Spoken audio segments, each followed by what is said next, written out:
તપતિ તપનો વાતિ વાતઃ સમિન્દે વહનિર્ધત્તે ધરણિરુદરી લંગતે નૈવ વેલા સોયં શ્રીમાન નિખિલ જગતા અંતરાત્મવતીર્ણો ધર્મં રક્ષन् દિશતુ કુશલં સ્વામિનારાયણો નઃ.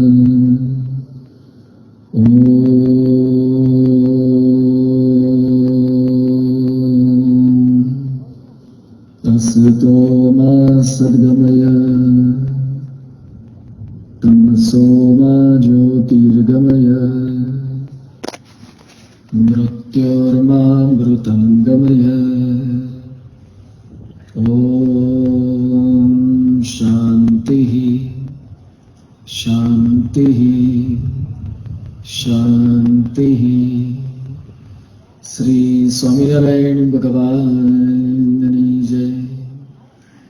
અક્ષર પુરુષોત્તમ મહારાજની જય. ગુણાતીતાનંદ સ્વામી મહારાજની જય. સિયાવર રામચંદ્ર ભગવાનની જય. રાધા કૃષ્ણ દેવની જય. ઉમાપતિ મહાદેવની જય. પવન સુત હનુમાનની જય. ભગતજી મહારાજની જય. શાસ્ત્રીજી મહારાજની જય. યોગીજી મહારાજની જય. ગુરુહરિ પ્રમુખ સ્વામી મહારાજની જય. ગુરુહરિ મહંત સ્વામી મહારાજની જય. પ્રમુખ સ્વામી મહારાજ શતાબ્દી મહોત્સવની જય.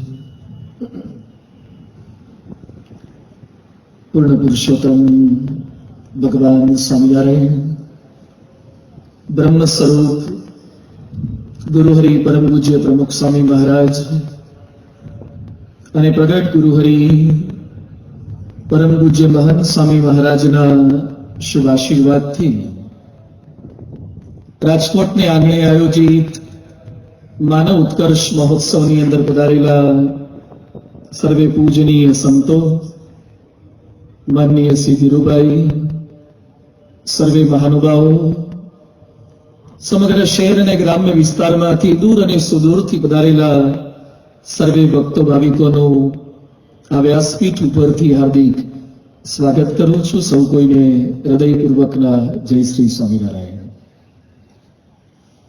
વિશ્વવંદનીય સંતવર્ય પરમ પૂજ્ય પ્રમુખ સ્વામી મહારાજ જેઓના નામ અને જેઓના કામથી અપરિચિત હોય એવો ભાગ્યે જ કોઈ ગુજરાતી કે ભારતીય હોઈ શકે.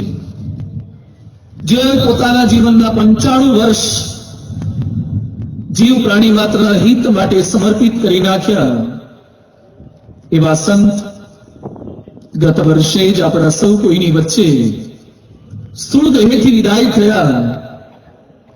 પરંતુ આવા સંતના જીવનમાંથી, તેઓના સદગુણોમાંથી પ્રેરણા પ્રાપ્ત કરી શકીએ, તેઓના કાર્યોને એક ઉચિત અંજલિ આપી શકીએ, તેના માટે પરમ પૂજ્ય પ્રમુખ સ્વામી મહારાજ શતાબ્દી મહોત્સવની ઉજવણી દેશ અને વિદેશની અંદર થઈ રહી છે.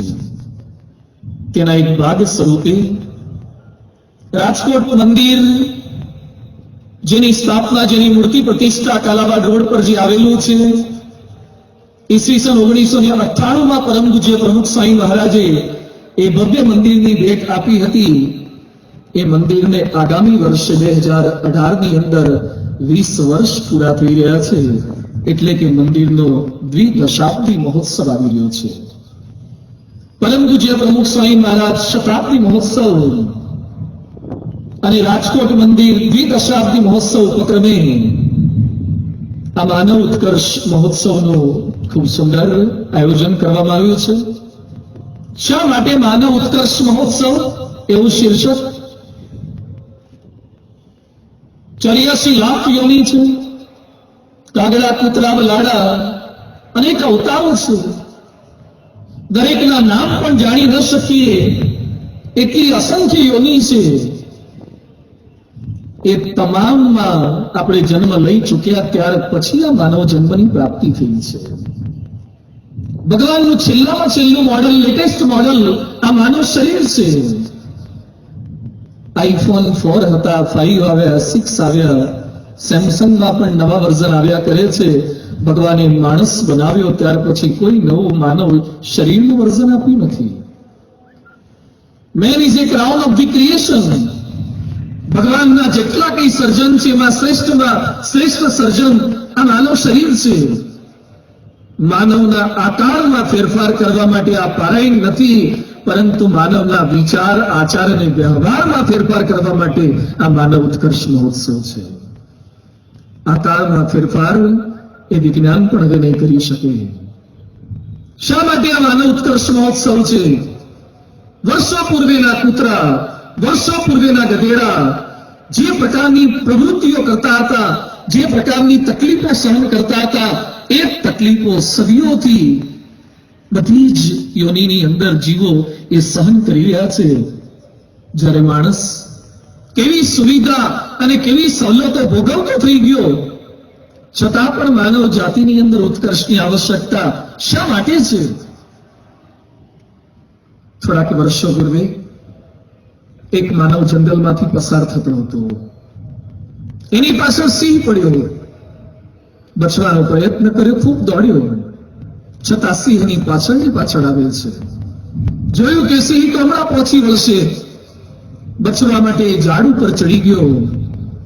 ઝાડ પર ચડીને નિરાંતનો શ્વાસ લેવા જતો હતો, ત્યાં ઝાડ ઉપર તો એક બુઢિયો વાંદરો બેઠો હતો. માણસ ગભરાઈ ગયો કે સિંહથી બચવા માટે ઝાડ પર ચડ્યા તો અહીંયા તો વાનર સ્વરૂપે મોત પાછું સામે આવ્યું.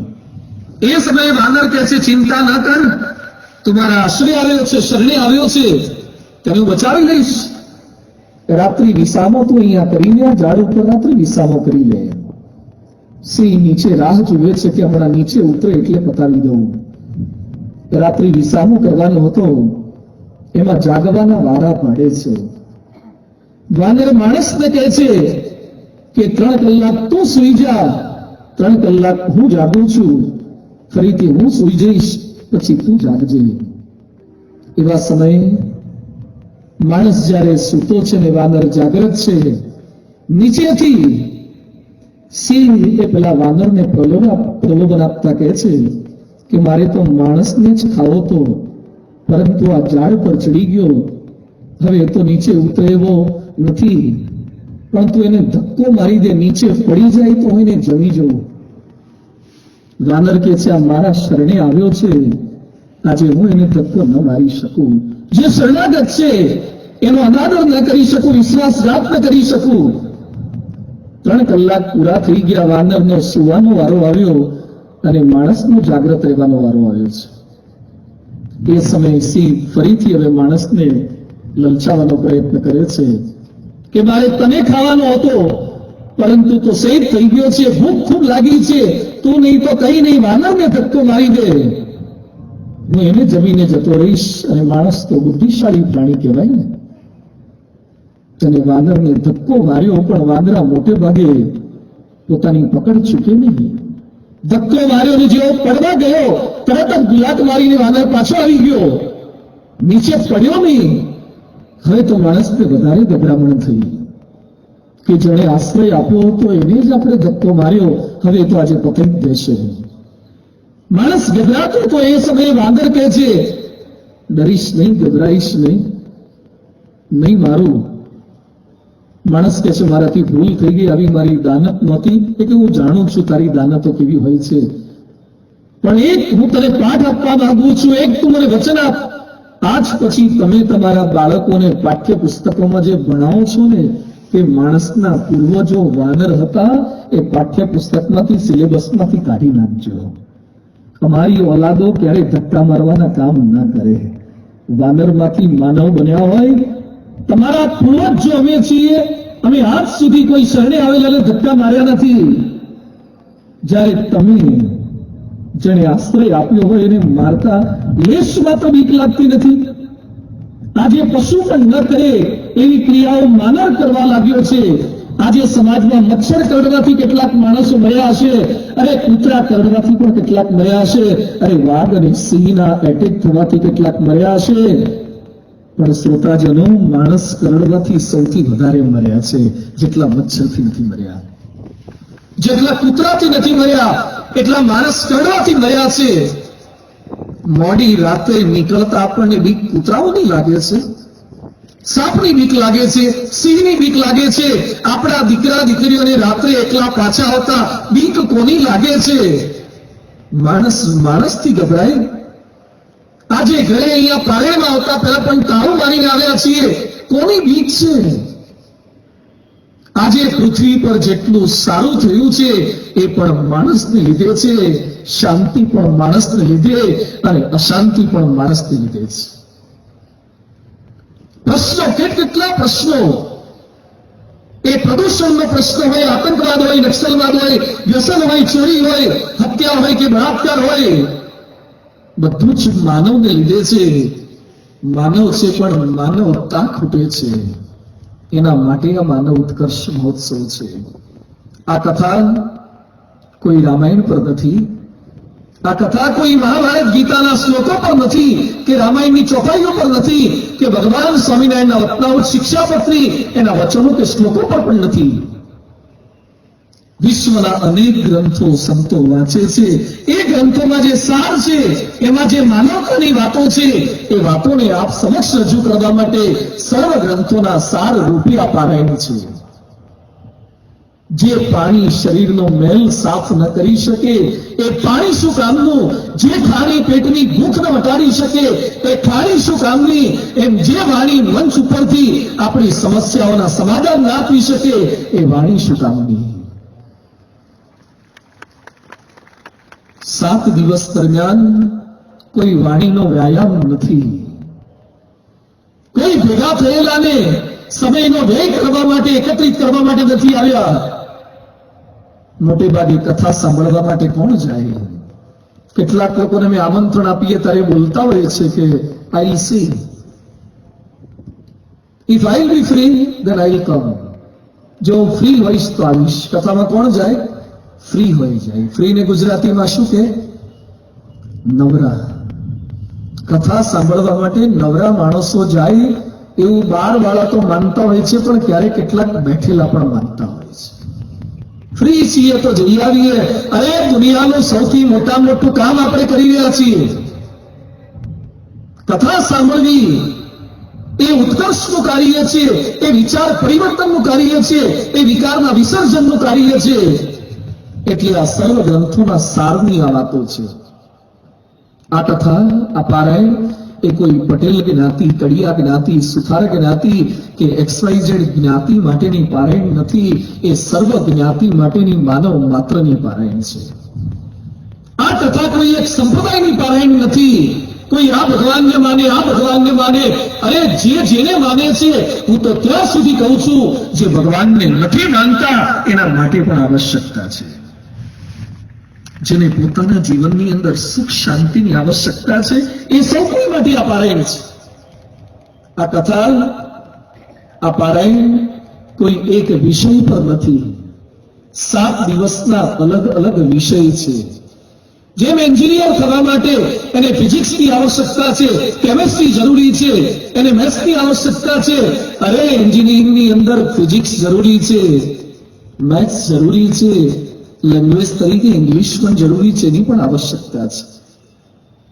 ડોક્ટર થવા માટે 5-7 વિષયોની આવશ્યકતા હોય તો માનવનો સર્વાંગ ઉત્કર્ષ થઈ શકે એવા 7 વિષયો પર 7 દિવસના વ્યાખ્યાનો આપણે માંડવાના છીએ.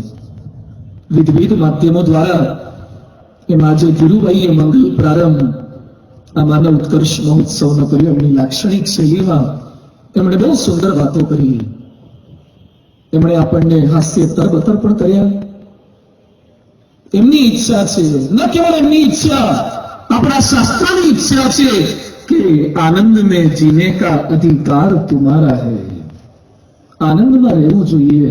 અરે ફોટોગ્રાફર ફોટો પાડે તો આપણે હસી નથી શકતા. ફોટોગ્રાફરે કહેવું પડે કે સ્માઇલ પ્લીઝ. ગુસ્સે થવું સરળ છે, વિષય જવું સરળ છે, અરે હસવા માટેના પ્રયત્નો કરવા પડે છે. એની વચ્ચે પરમ પૂજ્ય પ્રમુખ સ્વામી મહારાજ જે પોતાના સમગ્ર જીવનની અંદર અખંડ પ્રફુલ્લિત કરી રહી શકતા હતા. ચિત્રલેખાના તંત્રી હરકિશન મહેતાએ પરમ પૂજ્ય પ્રમુખ સ્વામી મહારાજને પ્રશ્ન પૂછ્યો કે સ્વામીજી આપના જીવનમાં કોઈ દુઃખનો પ્રસંગ કરો? ત્યારે પ્રમુખ સ્વામીજી બોલ્યા, અમારા જીવનમાં કોઈ દુઃખનો પ્રસંગ જ નથી. આપણને કોઈ પ્રશ્ન પૂછે કે દુઃખનો પ્રસંગ ખરો, આપણે શું કહીએ? આજનો કહું, કાલનો કહું, પાર્કિંગમાં બોલ્યા એ કહું કે પોલીસે પકડ્યા એ કહું. આપણા પ્રસંગો, આપણે દુઃખોને ડિલીટ નથી કરતા અને સુખોને સેવ નથી કરતા, એટલે મેમરી કાર્ડ આપણા દુઃખોથી જ ભરેલા હોય છે. એની વચ્ચે આવા સાચા સંત પોતાના જીવન દ્વારા કેવી રીતે સમજાવે છે એ વાતને સમજવાનો આ પ્રયત્ન છે. આ કેવળ જૂની પુરાણી વાતો અમે જે જાણીએ છીએ આપ સમક્ષ રજૂ કરી દઈએ, એના માટેની આ કસરતો નથી. સમાજને સારું સ્વાસ્થ્ય આપવું એ ડોક્ટરની ફરજ છે. સમાજને સારું શિક્ષણ આપવું એ શિક્ષકની ફરજ છે. સમાજને સારી સુરક્ષા આપવી એ પોલીસની નૈતિક ફરજ છે. સમાજને સારી સગવડો, રોડ રસ્તા આપવા એ સરકારની ફરજ છે. એમ સમાજને સારી સમજણને સંસ્કારો આપવા એ અમારી સાધુઓની ફરજ છે. સમાજ સુરક્ષિત જરૂરી છે, સમાજ સ્વસ્થ જરૂરી છે, સમાજ સલામત જરૂરી છે, પણ એના કરતા વધારે સમાજ સમજુ જરૂરી છે. સમાજનો પ્રત્યેક માણસ સમજણ વાળો હોય, એ આચાર વાળો હોય, એ કઈ રીતે થઈ શકે એના માટેનો મહોત્સવ છે. આજનો વિષય છે હું ને મારા પ્રશ્નો. કલાપીએ બહુ સુંદર વાત કરી છે, જ્યાં જ્યાં નજર મારી થડે યાદી મરી તે આપની. કલાપીની કવિતાને જરા બીજા શબ્દોમાં રજૂ કરવી હોય તો કહી શકાય કે જ્યાં જ્યાં આંખ મારી પડે ત્યાં પ્રશ્નો દેખાય છે. છાપું વાંચીએ શું હોય છે? પ્રશ્નો. જ્યાં જ્યાં કાન પહોંચે ત્યાં પ્રશ્નો, જ્યાં જ્યાં મળીએ ત્યાં પ્રશ્નો. પણ આજે મારે આતંકવાદ, નક્સલવાદ, ISIS ના પ્રશ્નો છે, પણ એની વાતો આપને નથી કરવી. અમેરિકા અને નોર્થ કોરિયા વચ્ચે પ્રશ્નો ચાલે છે, ભારત અને ચાઇના અને પાકિસ્તાન વચ્ચે પ્રશ્નો ચાલે છે, પણ એની વાતો મારે નથી કરવી. સરકાર પ્રયત્ન કરે છે કે સ્કૂલોમાં ફી વધારો ન થવો જોઈએ, આટલી ફીની અંદર ભણાવવા જોઈએ. નવી જૂની નોટોનો પ્રશ્ન છે, ક્યાંક GST અમલમાં આવવાનું છે એનો પ્રશ્ન છે, એની વાતો પણ મારે નથી કરવી. સુબ્રતો રોય જેલમાંથી બહાર આવવાના પ્રયત્ન કરે છે કે વિજય માલ્યા બચવા માટેના પ્રયત્ન કરે છે કે કપિલ શર્માને સુનિલ ગ્રોવર સાથે પ્રશ્ન થયો છે, એ પ્રશ્નોની મને વાતો નથી કરવી. મચ્છરથી, કૂતરાથી, બેક્ટેરિયાથી, વાયરસથી સમાજની અંદર કેટલા પ્રશ્નો થાય છે એ હું જાણું છું, છતાં મારી બેક્ટેરિયા કે વાયરસની વાતો પણ નથી કરવી. તમારી આજુબાજુ રહેનારા કેટલાક લોકો એ વ્યસની છે, દુરાચારી છે, એના ઘરે દીકરા દીકરીના પ્રશ્નો છે, પણ તમે જેને ઓળખો છો એના પ્રશ્નોની પણ વાતો મારે નથી કરવી. આજે મારે કથા કરવી છે મારા પ્રશ્નોની. આજે કથા કરવી છે હું ને મારા પ્રશ્નો. આ કેવળ મારા મુખમાંથી બોલાયેલું વાક્ય નથી, અહીંયા બેઠેલો દરેક વ્યક્તિ બોલે કે મારા પ્રશ્નો. અને સ્થળ પર કેવું સુંદર સિલેક્ટ થયું છે, રેસકોર્સનું મેદાન, કે જેની પાળીઓ પ્રશ્નોની વાતો રજૂ કરવા માટે જ બનેલી છે. આ એ રેસકોર્સનું મેદાન છે કે લોકો સાંજ પડે પતિ પત્ની કે દાદા દાદી દિવસ દરમિયાન જે સહન ન કરી શકતા હોય એ બીજા પાસે આવીને શેર કરી ન શકતા હોય, પોતાના નજીકના લોકો આગળ શેર કરે છે. 2014માં અમે લંડન હતા, એમાં ઈસ્ટ લંડન જતા હતા, ત્યાં રોડ ઉપર જયેન્દ્રભાઈ અમને ગાડીમાં લઈ જતા હતા. રોડ ઉપર ઉભો એક ધોળીઓ અંગ્રેજીમાં ગાળો ભાંડ્યો, જોર જોરથી બૂમો પાડે. એટલે મેં ચાલકને પૂછ્યું કે શું કરે છે?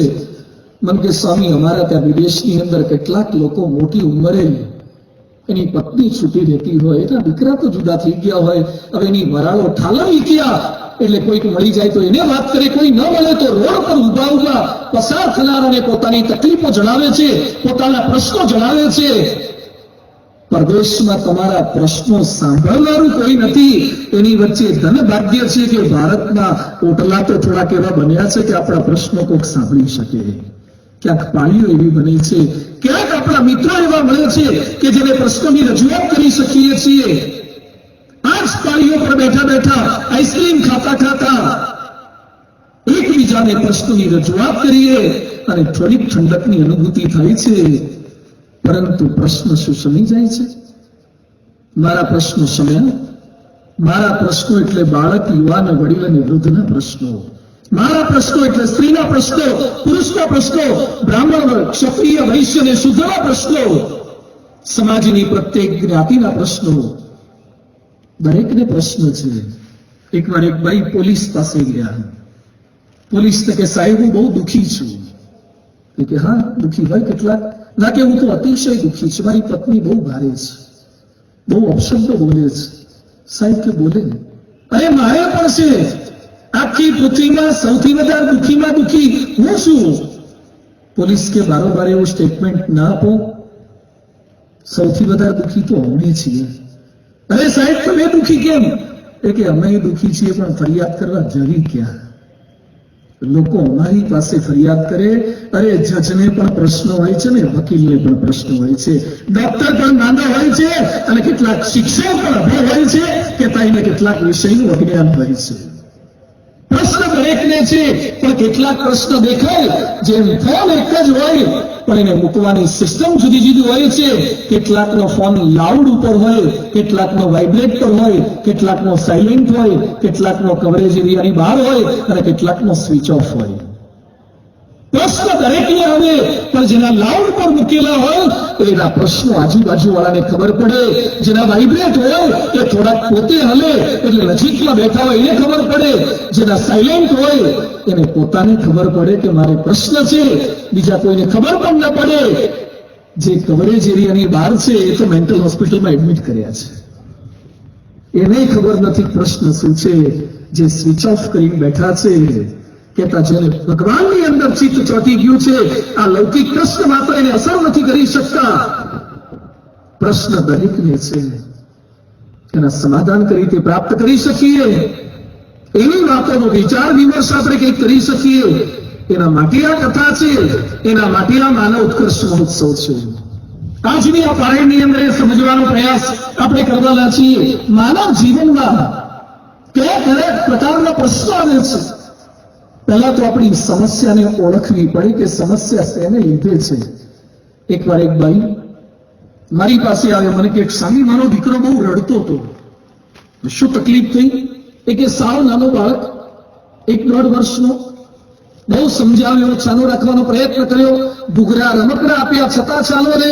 એની મમ્મીએ ફીડિંગ કરવાનો, સ્તનપાન કરવાનો પ્રયત્ન કર્યો, કોઈ શાંત ન રહે. ડોક્ટર પાસે લઈ ગયા, પીડિયાટ્રિશિયન પાસે. ડોક્ટરને કીધું સાહેબ ઘણા સમયથી રડ કરે છે, થયું છે શું? કંઈક તપાસ તો કરો. ડોક્ટર તો હોશિયાર હોય આ ફિલ્ડના. ડોક્ટરે નાનકડા બાળકના પગ ઉપર પહેરાયેલી લહેંગાની બાઈ થોડીક ઊંચી કરી તો એક રબર બેન્ડની 2-3 આંટીઓ ત્યાં ફિટ થઈ ગઈ હતી.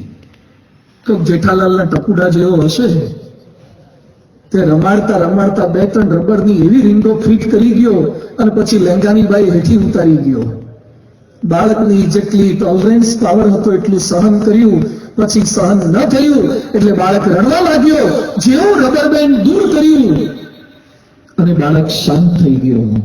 કોઈ ટેબ્લેટ નથી આપી, કોઈ ઇન્જેક્શન નથી આપ્યું, કોઈ બોટલ નથી ચડાવ્યું, ખાલી રબર બેન્ડ કાઢ્યું ને બાળકનું રુદન બંધ થઈ ગયું. આજે આ પારાયણમાં પ્રયત્ન એમ કરવો છે કે આપણને રબર બેન્ડ ભરાવનારા કોણ કોણ છે ને ઓળખવા છે. આપણને કોણ કોણ રબર બેન્ડ ભરાઈ જાય છે, કેટલાક જાતે જ ભરાવે છે અને પછી પાછા દુઃખી થાય છે.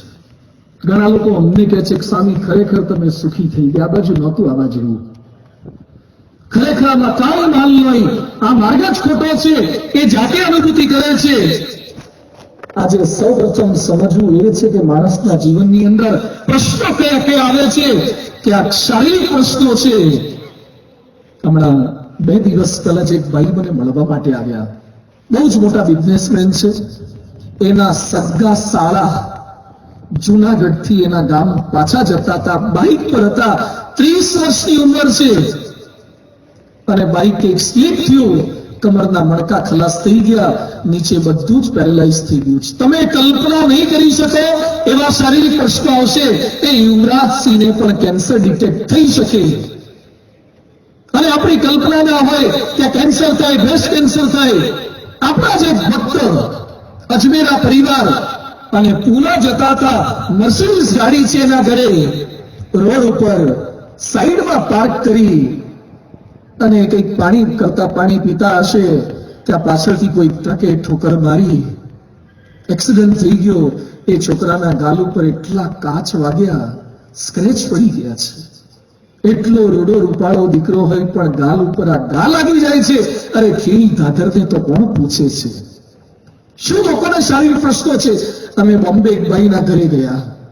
સાવ નાનકડું મકાન, આગળ એક રૂમ, પાછળ નાનકડું રસોડું, સંડાસ બાથરૂમ સોસાયટીના કોમન હતા. ઘરની અંદર એક નાનકડો બાળક સૂતો હતો. ઠાકોરજીનું પૂજન કર્યું. પછી મેં ભાઈને પૂછ્યું, બાળક કોણ છે? મને કે સ્વામીજી મારો દીકરો છે. એને કો પૂજન કરે. મને કે સ્વામી ઉભો નહીં થઈ શકે. શું તકલીફ છે? એક એના બધા જ હાડકા ઓગળી ગયા છે, ખાલી મસલ પર શરીર ટક્યું છે. આની તકલીફ ડોક્ટરને બતાવ્યું. મને કે ભારતના તમામ ડોક્ટરને બતાવ્યું છે પણ ડોક્ટર કહે છે 20-22 વર્ષ સુધી જીવશે, પછી એ મરી જશે. એનો કોઈ ઈલાજ નથી. આ તો ભારે તકલીફ કહેવાય, ભારે પ્રશ્ન કહેવાય. મને કે સ્વામીજી હજુ તો તમે દીકરાને જોયો. મારી 16-17 વર્ષની દીકરી, એને પણ આ જ પ્રશ્ન છે. એને રસોડામાં સુવડાવી છે. દીકરાના પણ હાડકા ખલાસ, દીકરીના પણ હાડકા ખલાસ. 3 દીકરા દીકરીઓને આ રીતે પથારી પર સુવડાવી રાખવાના. એટલે એક નાનકડો 8 વર્ષનું બાળક ઠાકોરજી માટે પાણીની જ્યુસ લઈને આવ્યો.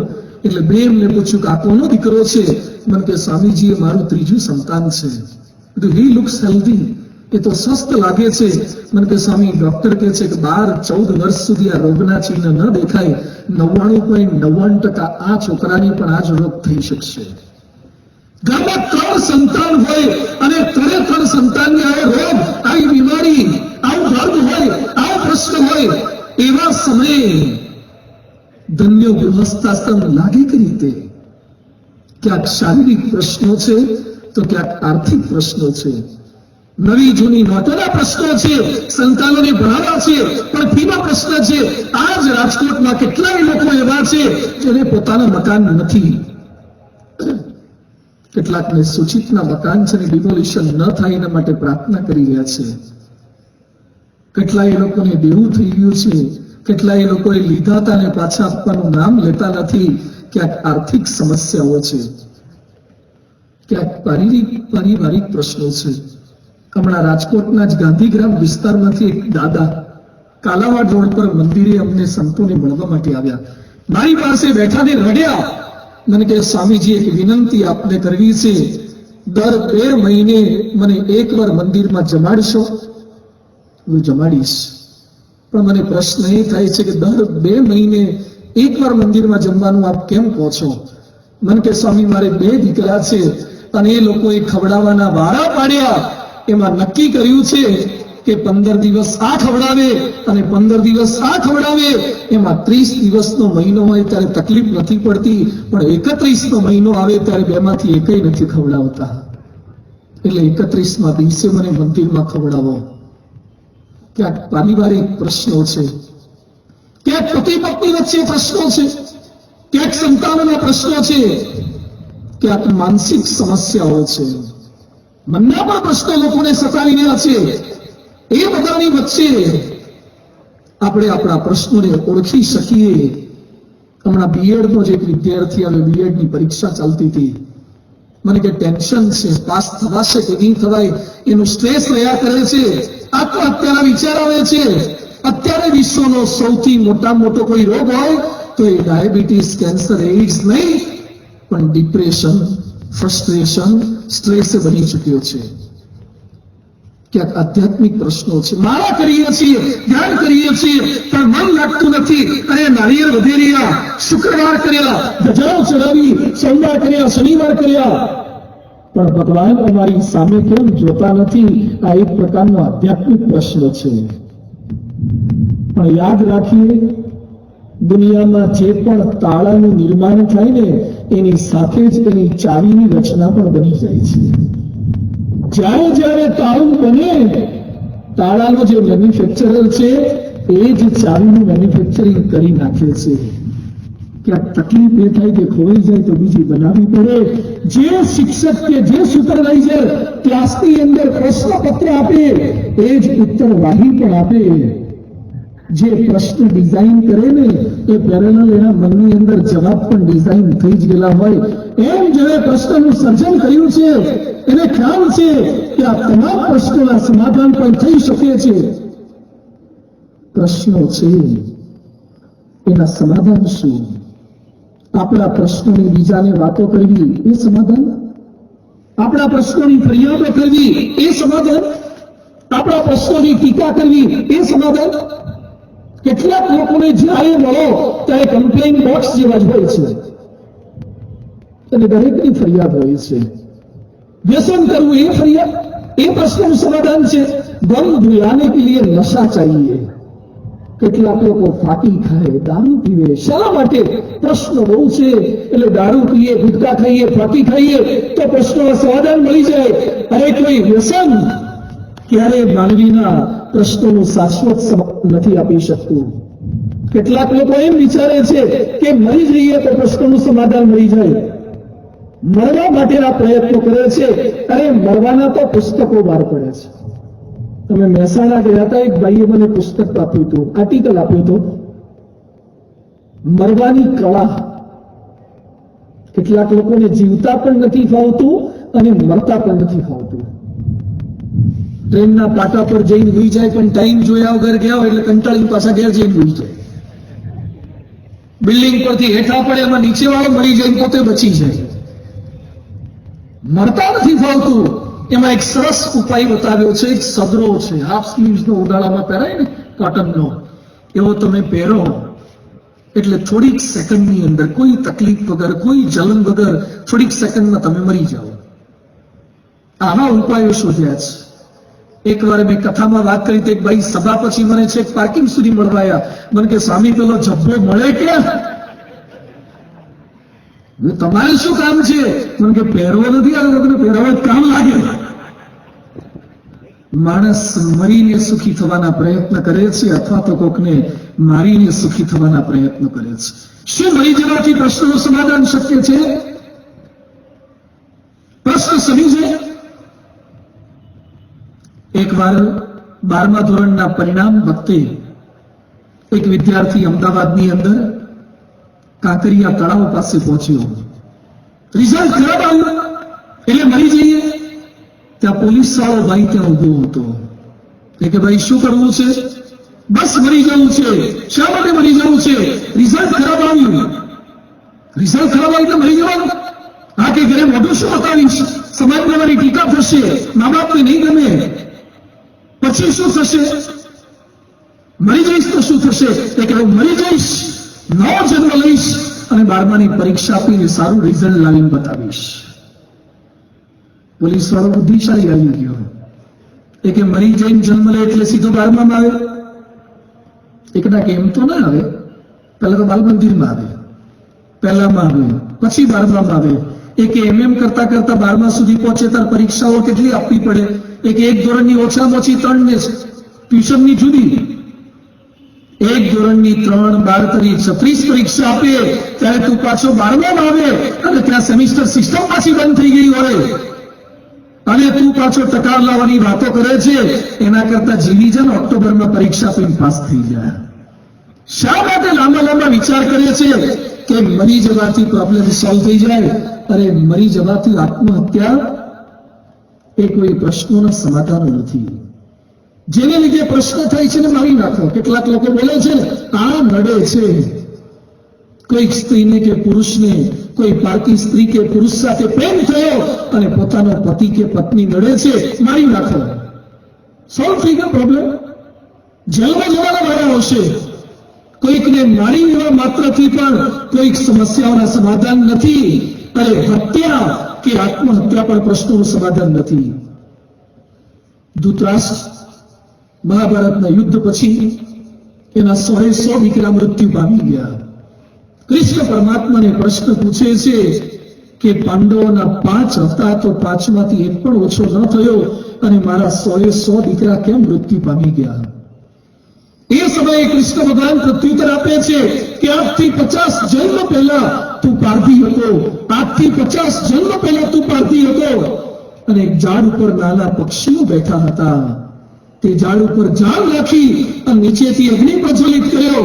મોટા પક્ષી ઉડી ગયા પણ બખોલમાં અને મારામાં છુપાયેલા સંતાયેલા નાનકડા બચ્ચા એ અગ્નિની જ્વાળાઓની અંદર સળગી ગયા. આજથી 50 જન્મ પહેલા તે પક્ષીઓને માર્યા એની સંખ્યા 100 હતી. એ પાપે કરીને આજે 50 જન્મ પછી તારા 100 દીકરાઓ મૃત્યુ પામ્યા છે. ભગવાનના દરબારમાં દેર છે પણ અંધેર નથી જે લોકો બોલે છે. 50 જન્મ પછી પણ જેની હત્યા કરી છે, જેને દુઃખ આપ્યું છે, એની ફળશ્રુતિ ભોગવવાનો વારો આવે છે. પ્રશ્ન છે તો એના સમાધાન એ કોઈ વ્યસને સમાધાન નથી. ટીકા કરવી, ફરિયાદો કરવી એ સમાધાન નથી. પ્રશ્નોના ઉપર છલ્લા ઉપાયો કેવા લોકો કરી રહ્યા છે? વ્યસન લોકો ખૂબ કરે છે. કેન્સર થાય, ભાઈઓ વિધવા બને, બાળકો નાથ બને, ગુટકા ખાતા ઓછા થાય એના માટે સરકાર શું કરે છે? ગુટકાની પડીકા પર વીંછી દોરે છે. હવે આ લોકો જે ખાવા ટેવાયેલા હોય એને દોરેલા વીંછી નડે? વીંછી જોયા પછી કેટલા લોકોએ ગુટકા બંધ કરી દીધા? સરકાર પ્રયત્ન કરે છે કે સ્કૂલ કોલેજના કેમ્પસથી આટલા મીટરની અંદર ગુટકાની લારી ગલ્લા એવા રાખવા. અરે cigarette smoking is injurious to health આટલું લખવાથી સિગારેટ કોઈ છોડતા નથી. આ કોઈ શાશ્વત ઉપાય નથી. પણ માણસને ખાવાનું મન ન થાય એના માટે શું કરી શકીએ? લાંચ ભ્રષ્ટાચાર લેવાય છે. એન્ટી કરપ્શન ડિપાર્ટમેન્ટ સુધી કાઢ્યો. સારું છે, થોડી ઘણી સફળતા મળે છે. એસીબી વાળા પ્રયત્ન કરે છે. છતાં રોજ છાપામાં વાંચતા હશો કે તલાટી, સરપંચ, મામલતદાર, ક્લાર્ક, પોલીસ ક્યાંક ને ક્યાંક લાંચ લેતા પકડાયા. ડિપાર્ટમેન્ટ હોવા છતાં પણ શા માટે લાંચ લેવાય છે? પરંતુ જે પ્રમુખ સ્વામીજી મહારાજ પાસે ભાઈ સાળંગપુરમાં મળવા માટે આવ્યા, મને કે મારે સ્વામીજીને મળવું છે. હું લઈ ગયો પ્રમુખ સ્વામીજી પાસે. મને કે આશીર્વાદ અપાવો. સ્વામીજી કહે શું તકલીફ છે, શું પ્રશ્ન છે? એ કે સ્વામી મારા ઉપર રેડ પડવાની છે. પ્રમુખ સ્વામી મહારાજ કે રેડ પડવાની એડવાન્સમાં ખબર પડી જાય? હા કે સ્વામી શક્યતા લાગે છે, અંદરની બાતમી મને મળી ગઈ છે. પ્રમુખ સ્વામી મહારાજ કે તમારા પર રેડ કેમ પડશે? એ કે સ્વામીજી મારી સર્વિસ સિવિલ એન્જિનિયર તરીકે નર્મદાની જે કેનાલો પસાર થાય છે એમાં મેઇન ઇન્ચાર્જ એન્જિનિયર તરીકે છે. સ્વામી કે રેડ તમારા પર શા માટે પડે? એ કે જેટલો સિમેન્ટ કેનાલમાં વાપરવાનો હોય એ બધાની પરમિશન મારી સાઇનથી થાય. સ્વામીજી કહું એમાં રેડ શા માટે પડે? એ કે સ્વામી મેં કેનાલમાં ન વાપર્યો બીજે વાપર્યો એટલે રેડ પડવાની છે. પ્રમુખ સ્વામી મહારાજ જેવા પવિત્ર સંતા સાંભળે એટલે સ્વામીજી પ્રેમથી એને મીઠો ઠપકો આપતા બોલ્યા કે હરામનું ન ખવાય, તમે એન્જિનિયર છો. બે ઈમાનદારીની ભેડ ખાવી એના કરતા ઈમાનદારીનો સૂકો રોટલો ખાવો સારો. એ વખતે પેલા ભાઈ પ્રમુખ સ્વામીજીના હાથ ઉપર હાથ મૂકીને શું કહે છે? સ્વામી તમે ચિંતા ના કરો, જે રેડ પાડવા વાળા છે ને એને થોડું ઘણું ખવડાવી દઈશું તો સેટિંગ થઈ જશે. પ્રમુખ સ્વામી મહારાજ મારી સામે જોઈ મન કે જે રેડ પાડવા વાળા હોય એ ખાય? તો સ્વામીજીને મોઢું ખોલતા આવડતું એ બધા ખાય. સેટિંગ કરતા થવું જોઈએ. લાંચ એન્ટી કરપ્શન ગુરુ હોય છતાં પણ માણસોની વૃત્તિ બદલ્યા વગર એ કોઈ છૂટકો નથી. ચોરી બહુ થાય છે. સીસીટીવી કેમેરા ગોઠવી દો. અરે સીસીટીવી કેમેરા હોય તો એ ચોરીઓ ક્યાં સંપૂર્ણ બંધ થઈ જાય છે? ચોરી કરવાનું મન ના થાય એના માટેની વૃત્તિ પણ બદલી શકશે. વૃદ્ધોને દીકરાઓ નથી રાખતા, વૃદ્ધાશ્રમ ખુલ્લું રાખો. વૃદ્ધાશ્રમ એ કોઈ સમસ્યાનું સમાધાન નથી. છોકરાઓ મા બાપને છેલ્લા શ્વાસ સુધી સાચવી શકે એવા સંસ્કારો કોણ આપી શકશે? એ સમાધાન છે. બળાત્કાર ખૂબ થાય છે, શું કરી શકીએ? હેલ્પલાઇન ગોઠવી દો, અરે કેટલીક મદદ મળશે. પણ બળાત્કાર કરવાનું મન ન થાય એવા સંસ્કારો આપવા એ સાચી સંસ્કૃતિ છે. 3 પ્રકારના માણસો છે, એક વિકૃત, બીજા પ્રકૃત અને ત્રીજા સંસ્કૃત. જે વિકૃત છે વિકૃતિ મુજબનું આચરણ કરે છે, જે પ્રકૃત છે એ પ્રકૃતિ મુજબનું આચરણ કરે છે, અને જે સંસ્કૃત છે તે સંસ્કૃતિ મુજબનું આચરણ કરે છે. રોડ પર કોઈકનો મોબાઈલ પડેલો દેખાય અથવા કોઈકનું પાકીટ દેખાય, એમને બિનવારસ હાલતમાં પડ્યું હોય અને લેવાનું મન થાય તો બહુ ગભરાતા નહીં. એ માણસ માત્રની પ્રકૃતિ છે કે સામેથી તૈયાર વસ્તુ મળે તો લેવાનું મન થાય, પણ કોઈકના ખિસ્સામાંથી લઈ લેવાની પ્રવૃત્તિ થાય તો એ વિકૃતિ છે. અને કોઈકનું મળેલું, કોઈકનું પડેલું મળે અને માલિકને પાછું અપાય એ સંસ્કૃતિ છે. એ આપણી હિન્દુ સંસ્કૃતિ ને ભારતીય સંસ્કૃતિ છે. જે કંઈ આપણે રોડ પરથી નીકળતા હોઈએ અને લારી ગલ્લા જોઈએ, ખાવાનું મન થાય, બહુ ગભરાતા નહીં, એ પ્રકૃતિ છે. પણ માંસ, શાકાહારી ખોરાક છોડીને કોઈકના હાડકાને, કોઈકની ચામડીઓને, કોઈકના મસલ્સને પેટમાં નખાય એ વિકૃતિ છે. પણ ઘરે પોતાની માતા કે પત્નીએ કે દીકરીએ બનાવેલું શાકાહારી સ્વાદિષ્ટ પવિત્ર ભોજન ભગવાનને ધરાવી અને મોઢામાં કોળીઓ મુકાય એ સંસ્કૃતિ છે, આપણી સંસ્કૃતિ છે.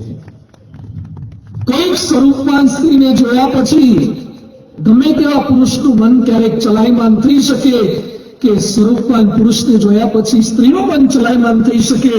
બહુ ગભરાઈ ન જતા, એ પ્રકૃતિ છે. પણ પોતાની સ્ત્રી સિવાય પારકી બહેન દીકરી પ્રત્યે કુદ્રષ્ટિ કરવી કે બળાત્કાર કરવા, અનાચાર કરવા એ વિકૃતિ છે. પણ પોતાની પત્ની સિવાય પારકી સ્ત્રી માત્રને મા બહેન દીકરી સમજવી એ આપણી સંસ્કૃતિ છે, આપણી સંસ્કૃતિ છે. આ કથાનો આશય વિકૃતિમાંથી પ્રકૃતિ તરફ અને પ્રકૃતિમાંથી સંસ્કૃતિ તરફ જવાનો છે. અંદરથી ફેરફાર થાય તો બાહ્ય ફેરફાર એની જાતે થઈ જશે. ફિલ્મોમાં ખરાબ આવે છે એટલે સેન્સર બોર્ડ મૂકો. સેન્સર બોર્ડ હોવા છતાં પણ ફિલ્મોમાં નહીં જઈ શકાય, ન જોઈ શકાય એવા દ્રશ્યો આવે છે ને. અરે તમે ફિલ્મોમાં સેન્સર બોર્ડ મૂકશો, પણ મોબાઈલની અંદર તમારા દીકરા દીકરી રાત્રે રજાઈ ઓઢીને જે જુએ છે એની અંદર કયું સેન્સર બોર્ડ કામે લગાડવાના છો? ઇન્ટરનેટની અંદર કયું સેન્સર બોર્ડ કામે લગાડવાના છો? પણ જોઈ લો લક્ષ્મણના સંસ્કાર, જે 14 વર્ષ પોતાના ભાઈ અને ભાભીની સાથે છે, પણ પોતાની ભાભી સીતાના પગથી ઉપર નજર કરીને જોયું નથી. આ કયા પ્રકારના સંસ્કાર છે? આ કયા પ્રકારની વાતો છે? રામાયણમાં બહુ સુંદર પ્રસંગ આવે છે. રામ, સીતા, લક્ષ્મણ 14 વર્ષ જંગલમાં સાથે હતા. એવામાં એકવાર સીતા કઈ ફળફૂલ લેવા માટે ગયા હશે અને રામ લક્ષ્મણને પ્રશ્ન પૂછે છે કે લક્ષ્મણ, છેલ્લા ઘણા વર્ષોથી તું અમારી સાથે છે, તું પણ યુવાન છે, સીતા પણ યુવાન છે, તું તારી પત્નીને છોડીને આવ્યો છે, પત્ની વગરનો પુરુષ છે, તો સીતાને જોયા પછી તારું મન ચલાયમાન નથી થતું? એક ભાઈ પોતાના ભાઈને આ ઉંમરે કેવો પ્રશ્ન પૂછી શકે છે? કેવી ટ્રાન્સપરન્સી, કેવી પારદર્શિતા રામ અને લક્ષ્મણની વચ્ચે હશે? એ સમયે રામ લક્ષ્મણને કહે છે, ફલમ દૃષ્ટવા રૂપમ દૃષ્ટવા, ફળને જોઈને, રૂપને જોઈને કોઈ પણ પુરુષનું મન, કોઈ પણ વ્યક્તિનું મન ચલાયમાન થાય. રૂપવાન સ્ત્રીને જોઈને, તો સીતાને જોઈને તારું મન ચલાયમાન કેમ નથી થતું? એ સમયે લક્ષ્મણ સુંદર જવાબ આપે છે, માતા યસ્ય પતિવ્રતા પિતા યસ્ય શુચિર્ભૂતો ઉભાભ્યામ સંભૃત તસ્ય નો ચલત મન. જેની મા પવિત્ર હોય, જેનો બાપ પવિત્ર હોય, એના જે સંતાન હોય એને પારકી સ્ત્રીને જોઈને એનું મન ક્યારે ચલાયમાન ન થાય. હું એવા પવિત્ર માતા પિતાનું સંતાન છું. લક્ષ્મણને બહુ જાજી સલાહો નથી આપી, એવા સંસ્કારો આપ્યા હતા. આ નથી એટલે પરિસ્થિતિ કેવી સર્જાઈ છે. બોમ્બેની ટ્રેનમાં એક ભાઈ ટ્રેનમાં ચડવા જતા હતા. તેનું ખિસ્સું કપાતું એવું લાગ્યું. એટલે એને પોતાના ખિસ્સા પર હાથ મૂક્યો તો એક 18-20 વર્ષની છોકરી ખિસ્સું કાપતી હતી. એટલે એને કીધું, તું ખિસ્સું કાપે છે છોકરી થઈને? એટલે માફ કરજો, હું ખિસ્સા કાપું છું.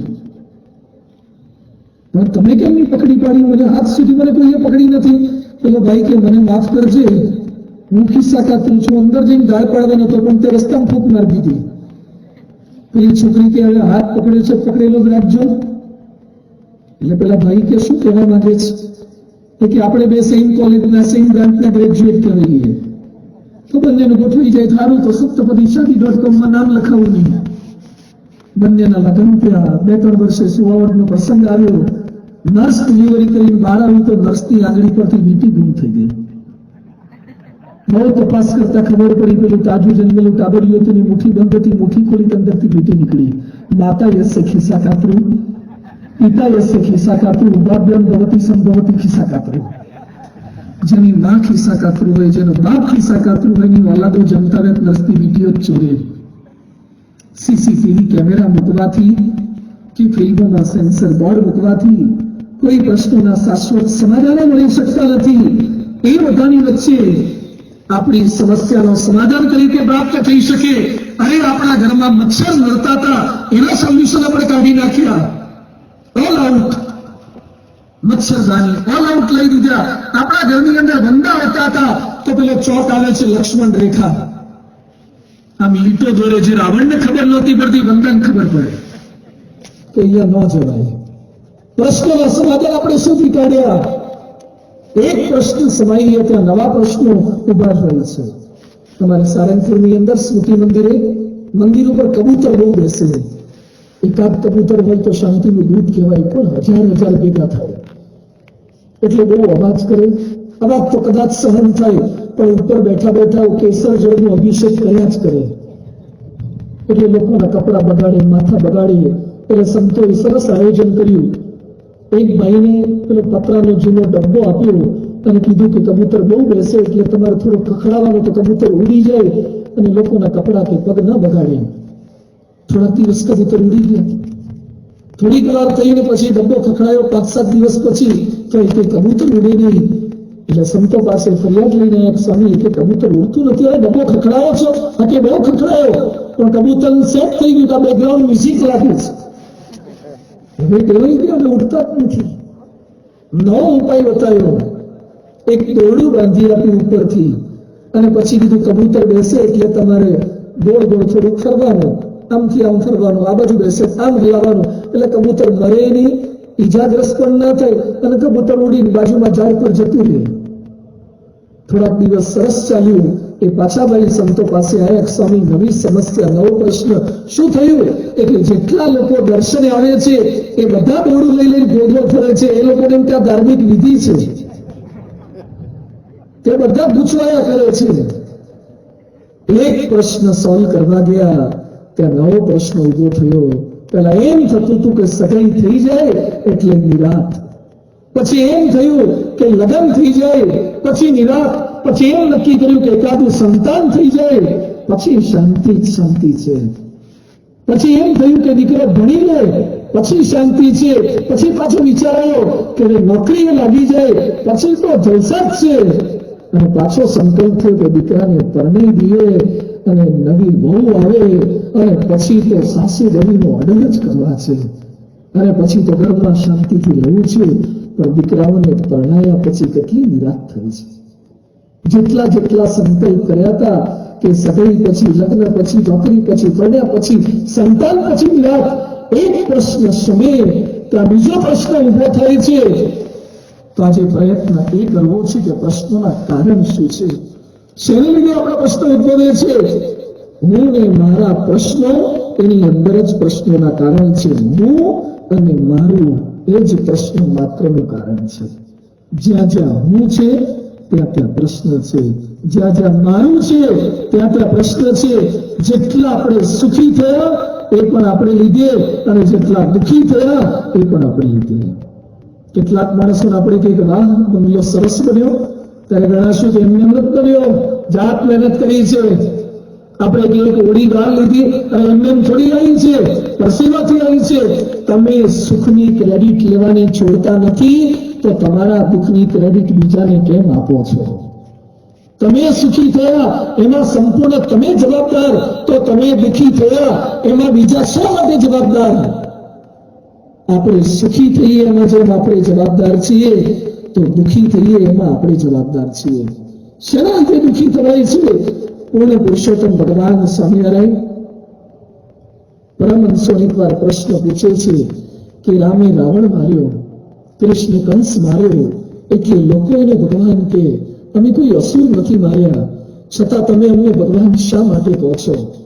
એટલે સંતોએ બહુ સરસ વાત કરી કે મહારાજ, રાવણ તો કામ વાસનાથી મરેલો જ હતો, એને મારવાનો શું બાકી હતો? દુર્યોધન કે કંસ એક અહંકાર અને માનથી મરેલા હતા. જે અંદરના સ્વભાવ છે, દોષો છે, પ્રકૃતિ છે, એનો નાશ તમે કર્યો છે. દુશ્મનને મારવો સહેલો છે, પણ દુશ્મનામત પતાવી એ અતિશય અઘરી છે. કારણ શરીર, દોષો, સ્વભાવ, એને લીધે માણસ દુઃખી છે. થોડુંક સમજવાનો પ્રયત્ન આજે કરવાનો છે. આપણા પ્રશ્નોનું કારણ શું છે? દુર્યોધન શા માટે દુઃખી થયો? કૃષ્ણ ભગવાન કહે છે પાંડવ પણ તારા કાકા બાપાના દીકરા છે, અડધું રાજ્ય તું રાખને અડધું રાજ્ય એને આપી દે. નહીં બને. કૃષ્ણ પરમાત્મા કહે છે 5 ગામ આપ, ખાલી 5 ગામ, એક ભાઈનું એક ગામ, 5 ગામ આપી દે. એ સમયે દુર્યોધન કહે છે 100ની અણી પર રહે ને એટલી જમીન પણ યુદ્ધ વગર નહીં આપું. યુદ્ધ થયું. દુર્યોધન કેટલા ફૂટ જમીન લઈને ગયો? માણસ દુઃખી થાય છે એ પોતાના લોભને લીધે દુઃખી થાય છે. કદાચ દુર્યોધનની વાતો એ 5000 વર્ષ જૂની લાગશે. વેસ્ટ ઇન્ડિઝની અંદર એક ગિટાર વાદક, હેનરીઝ એનું નામ, એક રાતના પ્રોગ્રામના હજારો પાઉન્ડ લેતો હતો અને કમાણીની લાલસા જાગી અને જાગવાની ગોળીઓ લઈ ઉજાગરા કરી અને પૈસા કમાવા માટે પ્રયત્ન કરવા લાગ્યો. 28 વર્ષે અપૂરતી ઊંઘને કારણે મૃત્યુ પામી ગયો. લોભ. ગાંધીનગરમાં સેક્ટર 30 ની અંદર રીતેશભાઈ ચૌહાણ નામના એક ભાઈને 35 વર્ષના, વજન કાંટાની ફેક્ટરી, મિકેનિકલ એન્જિનિયર માણસ, મિલકતનો ઝઘડો થયો. થોડોક ભાઈ બીજાને વધારે મળ્યો, એમાં ઝઘડા થયા. એની માતા વિજયાબેન અને સગી બેન જિગીશા એને છરીના ઘા મારીને મારી નાખ્યા અને પોતે ગળે ફાંસો દઈને મૃત્યુ પામી ગયા. અરે ભાઈ એન્જિનિયર છે, વજન કાંટાની ફેક્ટરી છે, શું ખૂટે છે? ખેતરનો એક શેઢો આપણા ભાઈને વધારાયો. સુરતમાં 2 સગા ભાઈ ઝઘડ્યા, બધી જ મિલકતની વહેંચણી થઈ ગઈ અને પછી પૂરી તળવાનો જાળો એક જ હતો. મોટો ભાઈ કે મારે જોઈએ, નાનો કે મારે જોઈએ. 2 સગા ભાઈ વચ્ચે ઝઘડો ચાલ્યો. શેના માટે? બોલો તો. પૂરી તળવાના જાળા માટે. કોર્ટમાં 2 વર્ષ કેસ ચાલ્યો. શેના માટે? બોલો તો. જાળા માટે. વકીલોને 2.5 લાખ રૂપિયા આપ્યા. શેના માટે? જાળા માટે. અને છેવટે જજે સ્ટેટમેન્ટ આપ્યું કે જાળાના 2 ટુકડા કરીને અડધા વેચી દો. 2.5 લાખ રૂપિયાની ફેક્ટરી ન નાખી દેવા જાળાની? 2.5 લાખ રૂપિયા એ માણસ જતા કરે છે, પણ પોતાના લોભ જતો નથી કરતો. આજે સમાજ દુઃખી થાય છે એ પોતાના લોભને લઈને દુઃખી થાય છે. અરે રોટલા પાણી મળે છે છતાં ખોટા ધંધા આજે બંધ નથી કરી શકતા. લોભને લીધે પોતાના સગા ભાઈ કે પાર્ટનરને બદલે છે અને લોભને લીધે પોતાના પરિવારને પૂરતો સમય નથી આપી શકતા. અને લોભને લીધે ભેગું કરીને કોણ લઈ ગયા? 6 પેક બોડી બનાવી હોય ને 6 પોકેટ જીન્સ પહેર્યા હોય તો એને સળગાવે છે, ત્યારે જીન્સના પેન્ટ પહેરીને કોઈને હળગાવતા નથી. જાત જાતના કપડા પહેરો. હમણાં એક છોકરો મંદિરે આવ્યો, શર્ટ નવું હતો એટલે મેં પ્રશ્ન પૂછ્યો તો કેટલાનો શર્ટ છે? મને કે 22,000. રાજકોટનો છોકરો છે, 22,000 નું શર્ટ. આ સાંભળ્યા પછી મને એટલો આઘાત લાગ્યો એટલે પેન્ટનું મેં પૂછ્યું જ નહીં. 22,000 નું શર્ટ શનિવારીમાં કેટલા આવી જાય? 22,000 ના રોજ બદલી શકાય. 22,000 ના શર્ટ પહેર્યા પછી પણ કોઈને 22,000 ના શર્ટ સાથે રામનાથપરામાં કે નાના મોટા બહુવામાં ક્યાંય સળગાવતા નથી. કોણ જીન્સના પેન્ટ પહેરીને સળગીને ગયા? જે લોભ કરીએ છીએ એનો પ્રશ્ન છે. જેને લોભ નથી એ કોઈ પણ પરિસ્થિતિમાં સુખી છે. એકવાર એક ખેડૂત ખેતરની અંદર કામ કર્યા પછી બપોરના સમયે ઉનાળાના દિવસોમાં ઝાડ નીચે એ વિસાવો કરતો હતો, આરામ કરતો હતો. એમાં એક ભણેલા માણસ ત્યાંથી પસાર થતો હતો. ખેડૂતને ઊંઘમાંથી જગાડ્યો. ખેડૂત કે ભાઈ મને કેમ જગાડ્યો છો? અરે અત્યારે સુઈ રહેવાતું હશે, કામ કર. અરે ભાઈ કામ કરીને તો હું તો નાચું, વધારે કામ કર. વધારે કામ કરીએ શું થાય? વધારે સારો પાક થાય. વધારે સારો પાક થાય તો અરે વધારે સારા ભાવ મળે. વધારે સારા ભાવ થાય તો અરે વધારે સારો બંગલો બને. વધારે સારો બંગલો બને પછી અરે સરસ મજાનો બેડરૂમ બનાવે. અને પછી એની રાતે આરામ થાય. તો કે ડોબા કરતો જ તો અડધા કલાકથી આરામ જ કરતો તો તે અમથો મને જગાડ્યો ને. જેને સંતોષ છે એ ઓછી સંપત્તિ ધનની વચ્ચે પણ શાંતિથી રહી શકે છે. આપણા પ્રશ્નોનું કારણ આપણો લોભ છે. આપણા પ્રશ્નોનું કારણ આપણી કામ વાસના છે. ગણિતની શોધ જેણે કરી છે, અરૂપ બીજ ગણિતની જેણે શોધ કરી છે, એનું નામ ગાલોવા હતું. ફ્રેન્ચ ગણિત શાસ્ત્રી થઈ ગયો, માત્ર 21 વર્ષે મરી ગયો છે. અરૂપ બીજ ગણિતની શોધ કરી. એકવાર બીમાર થયો, હોસ્પિટલાઇઝ કર્યો. એમાં એની ટ્રીટમેન્ટ કરનારી નર્સ એના પ્રત્યેની આસક્તિ થઈ ગઈ. નર્સ પરણેલી હતી. એના પતિએ બહુ સમજાયો છતાં ન માન્યો. એટલે નર્સના પતિએ આ ગણિત શાસ્ત્રીને ગોળી મારી અને મૃત્યુ પથારી પર સૂતો છે. મરતા પહેલા એને એક લેટર લખ્યો છે. લેટરમાં લખે છે કે મારી ખરાબ દાનતને લીધે યુવાન વયે મારે મરવું પડે છે. આટલી અદ્ભુત ગણિતની શોધો છોડીને મરવું મને કેવો તિરસ્કાર છૂટે છે. આજે માણસ દુઃખી થાય છે, પ્રશ્નો ઉભા થાય છે. એ કામ વાસના લીધે ઉભા થાય છે. લાઠીના કલાપી જેનો મેં મંગલ પ્રારંભ કરતા ઉલ્લેખ કર્યો, જ્યાં નજર મારી કરે એ કલાપી પરણેલા હતા, પણ એની દાસી શોભના એને વધારે ગમતી હતી. એટલે એની પત્નીએ, સગી પત્નીએ કલાપીને જોર આપ્યું અને 26 વર્ષે કલાપી મરી ગયા છે. પ્રશ્ન થવાનું કારણ શું છે? પ્રશ્નનું કારણ આ છે, પરિવારના પ્રશ્ન આ થયા. રાજકોટના એક આર્કિટેક્ટ મને મળવા માટે આવ્યા. મને કે સ્વામી મારી પત્ની કોઈક બીજા સાથે અફેર છે. રાજકોટની હું વાત કરી રહ્યો છું. યાદ રાખજો, રાજકોટના ફોટોગ્રાફ બહુ સારા છે, એક્સરે બહુ ખરાબ છે. ફોટોગ્રાફ બહુ સારા છે, એક્સરે બહુ ખરાબ છે. અને ઘરનું લગાવવામાં આવે ત્યારે ફોટોગ્રાફ લગાવવામાં આવે, ડોક્ટર બતાવે ત્યારે એક્સરે બતાવે છે. આ પારણ, આ સમાધાન આપણે એક્સરે જોઈને કરવાના છે. એ આર્કિટેક્ટ મને કહે છે મારી પત્નીને કોઈ બીજા સાથે અફેર છે. હું તમને ખબર કરી રીતે પડી? મને કે સ્વામી રાત્રે 2-2:30 વાગે કોઈકની સાથે ચેટિંગ કરતી હોય છે. તું તમારી પત્નીને ખુલાસો કરો, વાતચીત કરો, માફી માંગે તો માફ કરી દો, ભૂલ જતી કરો. માણસ માત્ર ભૂલને પાત્ર. મને કે સ્વામી હું છેલ્લા 3-4 વર્ષથી પ્રયત્ન કરું છું, છતાં પત્ની એક જ જવાબ આપે છે કે you are my husband and he is my friend. તમે મારા પતિ છો અને પેલો મારો મિત્ર છે. I will keep both. હું બંનેને પેરેલલ રાખીશ. એ બેન રાજકોટની એક સેલ્ફ ફાઇનાન્સ સ્કૂલમાં શિક્ષિકા તરીકે વિદ્યાર્થીઓને સંસ્કારવાળું શિક્ષણ આપવાનું કામ કરી રહ્યા છે. એ શિક્ષિકા બેન કયા પ્રકારની વાત કરી શકવાના છે? કયા ચરિત્રના પાઠ શીખવાડી શકવાના છે? અને એ આર્કિટેક્ટે લગ્નના 12 વર્ષ પછી 10 વર્ષનો એક દીકરો છે અને છૂટાછેડા લીધા. મારી પાસે ધ્રુસકે રડ્યા. મને કહે છે રાજકોટના કેટલાય ઘરની ડિઝાઇન મેં બનાવી છે, પણ મારા ઘરની ડિઝાઇન મારી પત્નીએ બગાડી નાખી. આજે પરિવારના પ્રશ્નો છે એ કામ વાસનાને લીધે પ્રશ્નો છે. દસવાના દેશ લખનૌની અંદર કે આપણું મંદિર છે, આખા વિશ્વની અંદર ડાયમંડ, હીરા ઉત્પન્ન કરનારા દેશોમાં એની અગ્રીમ ગણના થાય છે. 15 લાખની વસ્તી છે, 7 લાખ માણસોને એઇડ્સ છે. શેને લીધે એઇડ્સ થયો? શા માટે પરિવારના પ્રશ્નો સર્જાયા? અને એમાં હવે તો પ્રશ્નો સર્જે એવું સોશિયલ મીડિયા આવ્યું છે.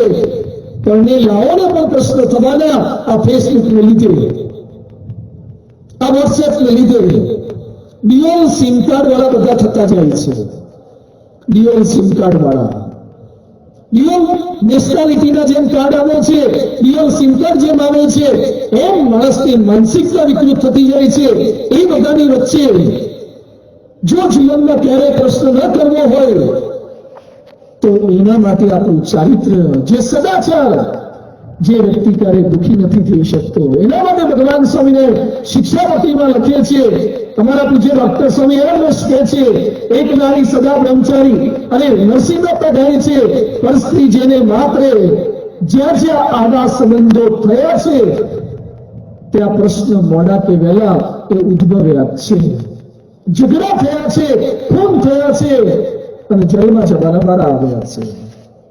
પ્રશ્નનું કારણ ક્યાંક લોભ છે, ક્યાંક કામ વાસના છે. પ્રશ્નનું કારણ એ આપણા પોતાના સ્વાદ છે. બોમ્બેની અંદર એક ગૌતમ નામનો ભાઈ, 23 વર્ષની ઉંમર, એની પત્ની સાવિત્રીએ કઢી બનાવી અને સરસ કઢી બની. આ ભાઈને કઢી ભાઈ, એટલે પત્નીને વાત કરી કે હું નોકરી જઉં છું, સાંજે પાછો આવું એટલે કઢી રાખજે. પત્ની જમવા બેઠી, એમાં એને કઢી વધારે ખાઈ ગઈ, તે ઉલાળી ગઈ, કઢી પૂરી થઈ ગઈ. સાંજે પાછો આવ્યો, પૂછ્યું કઢી ક્યાં? અને કઢી ન મળી. ગુસ્સે થયો અને બોમ્બેમાં 5મા 7મા માળે તેની પત્નીને બિલ્ડિંગ પરથી નીચે નાખી દીધી. અત્યારે બોમ્બેની પરેલની જેડમાં રોજ કઢી ખાય છે. થોડો ખમી ગયો તો હજી કઢી ન થઈ જાત, અથવા બીજા દોડે ન ખવડાવત. એક સ્વાદ માણસને કેટલો દુઃખી કરે છે. આણંદ પાસે ખંભોજ ગામ છે, એમાં એક બેને ચા બનાવી, પેલા ભાઈને ચા વધારે ખાઈ એટલે બીજી ચા માંગી, નહોતી ચા, બનતા થોડીક વાર લાગી, ગુસ્સા મારી, કુહાડી મારી અને બહેનને મારી, બીજી બેન બચાવી, બીજીને મારી નાખી. શું પ્રશ્નો સ્વાદના બને છે? પુનાના અનંત મહાદેવ નામનો 35 વર્ષનો ભાઈ, ખાવાનો શોખીન, રોજ રસોઈ બને, એમાં પત્નીનો વાંક કાઢ્યા કરે. એકવાર પત્ની કંટાળી અને એની મા સાથે મળી અને પોતાના પતિને જ સળગાવી નાખ્યો. આજે બંને સાસુ, બંને જણા જેલમાં છે. પરિવાર દુઃખી થયો એક સ્વાદને કારણે. જમવું એ પાપ નથી, પણ જમવા માટે પાપ કરવાને એ ખોટું છે. જમવા માટે ઝઘડા કરવા એ ખોટું છે. આજે માણસ દુઃખી થાય છે એક જીભના સ્વાદ એને લીધે વ્યસન કરે છે. વ્યસનથી શું દુઃખ? આજે સમાજની અંદર, આજે રાષ્ટ્રની અંદર ખોટા ખર્ચા કે કેન્સર જેવી બીમારીઓ વ્યસનને લીધે આપણા સ્પેશિયલ લીધે ઉદ્ભવ્યા. ભાવનગર પાસે સિયોર નામનું ગામ ને શામજીભાઈ નામના એક બાઈ, 40-50 વર્ષ થયા, 55 વર્ષ થયા, પણ કોઈ સંતાન નહીં. એટલે ચાલતા ચાલતા માતાજીએ સંઘમાં ગયા અને ખોળો પાથર્યો પેલી બાઈને કે હે બાળી, ખોળાનો ખુંદાર કોઈ નથી, 55 વર્ષ થઈ ગયા છે, કૃપા કર. અને ભગવાને કૃપા કરી અને મેડિકલ સાયન્સ ના પાડે છે છતાં દેવીની, દેવતાની, પરમાત્માની કૃપા થઈ અને સંતાન પ્રાપ્ત થયું. ધીમે ધીમે મોટો થવા લાગ્યો. મોટો થતા થતા યુવાન અવસ્થામાં પહોંચ્યો અને ગુટકા ખાવા લાગ્યો. એના કાકાએ ઠપકાર્યો, ત્યારે એના બાપુજી બોલાવીને કઈ નહીં કહેવાનું, 55 વર્ષે આવ્યો છે. અને છેવટે જયારે એને લગ્ન થયા અને મોઢામાંથી કેન્સરને લીધે લોહી નીકળવા લાગ્યું, કોઈ દબાવો કામ ના લાગી, રીબાઈ રહ્યો છે. એ સમયે આ 75 વર્ષે, 80 વર્ષે જે મા બાપે 55 વર્ષે પ્રાર્થના કરી દીકરાની પ્રાપ્તિ કરી હતી, એ જ માતા પિતા પાછા સિંહાર સુધી ચાલતા ચાલતા ગયા. હે મારી, તારા આપેલા દીકરાનું કેન્સરનું દુઃખ હવે દેખાતું નથી અને પાછું લઈ લે. એ વિદાય છે, એને જોઈ શકતા નથી. અરે જે દીકરાના જન્મ માટે તમે માનતાઓ માની હતી, જે દીકરાના જન્મ માટે તમે ચાલતા ચાલતા યાત્રાઓ કરી હતી, એ જ દીકરો મરવાની એની પર પહોંચી ગયો. તમે એના સ્વાદને, એના વ્યસનને કંટ્રોલ ન કરી શક્યા. માણસ દુઃખી થાય છે પોતાના આ વ્યસનના, સ્વાદના દુરાચારને લીધે. ક્યાંક દુઃખ એ આપણા સ્વાદના છે, ક્યાંક દુઃખ એ આપણા માનના છે. ભાગવતમાં બહુ સરસ ઉલ્લેખ છે પરીક્ષિત રાજાનો. પાંડવ પરિવારનું આ સંતાન અને અશ્વત્થામાએ ઉત્તરાના ગર્ભ ઉપર બ્રહ્માસ્ત્ર છોડી દીધું છે. અભિમન્યુની પત્ની તેના ગર્ભની અંદર પાંડવ પરિવારનું એકમાત્ર સંતાન ઉછેર પામી હતું અને એ મરી જશે, પણ કૃષ્ણ પરમાત્માએ ગર્ભની અંદર એની રક્ષા કરી. જેની ગર્ભમાં રક્ષા થઈ હતી એવો પરીક્ષિત શા માટે મળ્યો, શા માટે દુઃખી થયો? એકવાર પરીક્ષિત રાજા મસ્તક સુવર્ણ મુગટ ધારણ કરીને જંગલની અંદર નીકળ્યા અને એમાં ભૂખ્યા તરસ્યા થયા અને શમિક ઋષિનો આશ્રમ આવ્યો અને ઋષિ ધ્યાન મગ્ન હતા. અને પરીક્ષિતે જોયું 5 મિનિટ 10 મિનિટ થઈ પણ ઋષિએ ધ્યાન ના આપ્યું અને પરીક્ષિત એમ થયું કે મારું માન નહીં, મારું સન્માન નહીં, મારો આદર સત્કાર નહીં. અને પરીક્ષિતે એ જ આશ્રમમાં, એ જ કુટીરમાં એક મરેલો સાપ પડ્યો હતો. એ સાપ લઈ અને તીર ઉપર ચડાવી અને ઋષિના ગળામાં નાખ્યો. ઋષિનું અપમાન કર્યું, માન ન મળ્યું એટલે. અને ઋષિનો પુત્ર સિંહી એને શાપ આપી લીધો, જેને મારા બાપના ગળામાં મરેલો સાપ નાખ્યો છે એને 7મા દિવસે જીવતો સાપ કરડે અને એનું મૃત્યુ થાય. પરીક્ષિત મર્યો છે પાંડવ પરિવારનો હોવા છતાં એનું માન ભંગ થયું માનની અપેક્ષાને લીધે. અરે શિવજીના પરિવારનો પ્રશ્ન થયો, એ માનને લીધે પ્રશ્ન થયો છે. દક્ષ પ્રજાપતિ એ શિવજીના સસરા થાય, સતીના પિતા થાય. એકવાર શિવજી સભામાં બેઠા હતા, દક્ષ પ્રજાપતિ આવ્યા, બધા જ ઉભા થયા પણ શિવજી ધ્યાન મગ્ન હતા એટલે શિવજી ઉભા ન થયા. દક્ષને ખોટું લાગ્યું, બધા ઉભા થાય એ ગણતરીમાં ન આવ્યું પણ એક ઉભા ન થયા એ ગણતરીમાં આવ્યું. શિવ ઉભો ન થયો, એની સાથે બદલો લેવો છે. અપશબ્દ બોલવા લાગ્યા, ખબર પડતી નથી, કપડા પહેરતો નથી, સ્મશાનમાં પડ્યો રહે છે, બધું લગાવે છે. અરે ભાઈ તમારો જમીન છે, હૃદય કરતા પહેલા નહોતું જોયું? પણ માન ભંગ થયું, શિવજી ઉભા ન થયા, સન્માન ન મળ્યું એટલે સ્પેશિયલી દક્ષ પ્રજાપતિ યજ્ઞનું આયોજન કર્યું. કંકોત્રીઓ બધે જ મોકલાવી પણ શિવજીના ઘરે જ ન મોકલાવી. અને બધી જ કંકોત્રીમાં રૂટ લખ્યું કે વાયા કૈલાસ ફરજિયાત જવું, કૈલાસ ઉપરથી જ જવું. અને કૈલાસ ઉપરથી નીકળો ત્યારે હોમ મારવા. કૈલાસ ઉપરથી વિમાન પસાર થાય છે અને સતી જોડે શિવજી ધ્યાનમાં છે. ઘડીએ ઘડીએ બહાર જાય પાછા આવે. શિવજી કે શું થયું? કે આટલા વિમાન જાય છે એક સાથે, શું છે? આ કઈ મહોત્સવ છે? પૂછ્યું ભાઈ શું છે? તમારા બાપ દક્ષ પ્રજાપતિ યજ્ઞ કર્યો છે, તમારે નથી આવ્યો? નાખી અમારા કંકોત્રી નથી આવી. આ તો કે બધા માટે છે, અમારે કંકોત્રી નથી આવી. શિવજીને કીધું મારા બાપુજીના કઈ યજ્ઞ છે? શિવજી કે નિમંત્રણ નથી જવું. સતી કે ના મારે જવું છે. શિવજી કે આપણને માર ભંગ કરવા માટે આખા યજ્ઞનું આયોજન છે. શિવજીની ના છતાં સતી ગયા. યજ્ઞમાં શિવજીનો ભાગ નહોતો એટલે અપમાન લાગ્યું. યજ્ઞમાં બળી મુવા દક્ષ પ્રજાપતિની પોતાની દીકરી યજ્ઞમાં મૃત્યુ પામી. અને ત્યાર પછી એ સતીએ શિવજીને વરવા માટે વર્ષો સુધી વ્રત કર્યા અને ફરીથી પાર્વતી થઈને પાછા આવ્યા. એટલે ત્યારથી આ જયા પાર્વતીને વ્રતો થાય છે. પરિવારમાં પ્રશ્ન થયો, શેનો પ્રશ્ન થયો છે? માન ભંગ. અરે આ વાતો કદાચ ઇતિહાસની લાગે, કદાચ પુરાણની લાગે, પણ લી આયા કોકા. અત્યારે અહીંયા બેઠેલા કેટલાક પાસે ફોર્ડ કંપનીની ગાડી હશે, ફોર્ડ ફિએસ્ટા કે ફોર્ડની અલગ અલગ જે વેરાયટી આવે છે. આ ફોર્ડ કંપનીમાં કામ કરનારો માણસ અતિ બુદ્ધિશાળી માણસ, વિશ્વના શ્રેષ્ઠ બુદ્ધિશાળી માણસોમાં જેની ગણતરી થાય, લી આયા કોકા. એના જ માલિકે લી આયા કોકાનું અપમાન કર્યું, માન ભંગ થયું. એટલે ફોર્ડ કંપનીને બતાવી દેવા માટે ત્યાંથી નીકળી અને બીજી એક કંપની ક્રાઇસલર કંપનીની અંદર જોડાયો. એને પોતાની આત્મકથા લખી છે, એમાં નોંધે છે આજે મારી પાસે કરોડો રૂપિયા છે પણ મારા માલિકે મારું અપમાન કર્યું હતું એ આજે પણ હું ભૂલી શકતો નથી, મારી ઊંઘ ઉડી જાય છે. અરે મિત્રો, આજે આપણને દુઃખ આવે છે કે પ્રશ્ન આવે છે એ આપણા નામને કારણે પ્રશ્ન આવે છે. અમારું કઈ નામ ન આવ્યું, અમને બોલાવ્યા નહીં, અમને પૂછ્યું નહીં, અમારો ફોટો લીધો નહીં, અમને ગિફ્ટ ના આપી, અમને મેસેજ ન કર્યો. મંદિરોની બહાર કે રેસકોર્સની બહાર બાળકા લઈને ભિખારી હોય કે રૂપિયાને 2 રૂપિયાના ભિખારી હોય, પણ આપણે બધા માનના ભિખારી છીએ. બાળકો લઈને ફરીએ છીએ કે અમને બોલાવો તો ખરા, અમારી સામે જુઓ તો ખરા, અમારું ક્યાંક હારમાં નામ લખો તો ખરા.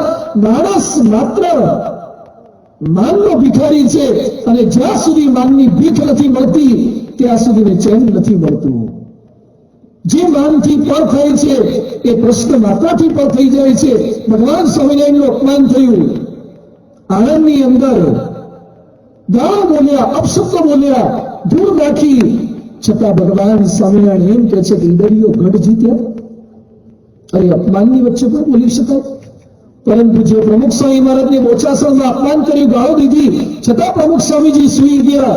એટલે કોઈકે કીધું સ્વામી આટલી ગાળો દીધી છતાં તમે ઊંઘ કરી ત્યારે પ્રમુખ સ્વામીજી એક વાક્ય સુંદર બોલ્યા કે ગાળો દેહને આપી છે, આત્માને ક્યાં કોઈ ગાળ લાગે છે? શરીરને ગાળો આપી છે, આત્માને ક્યાં કોઈ ગાળ લાગે છે? આત્માને માન પણ નથી ને અપમાન પણ નથી.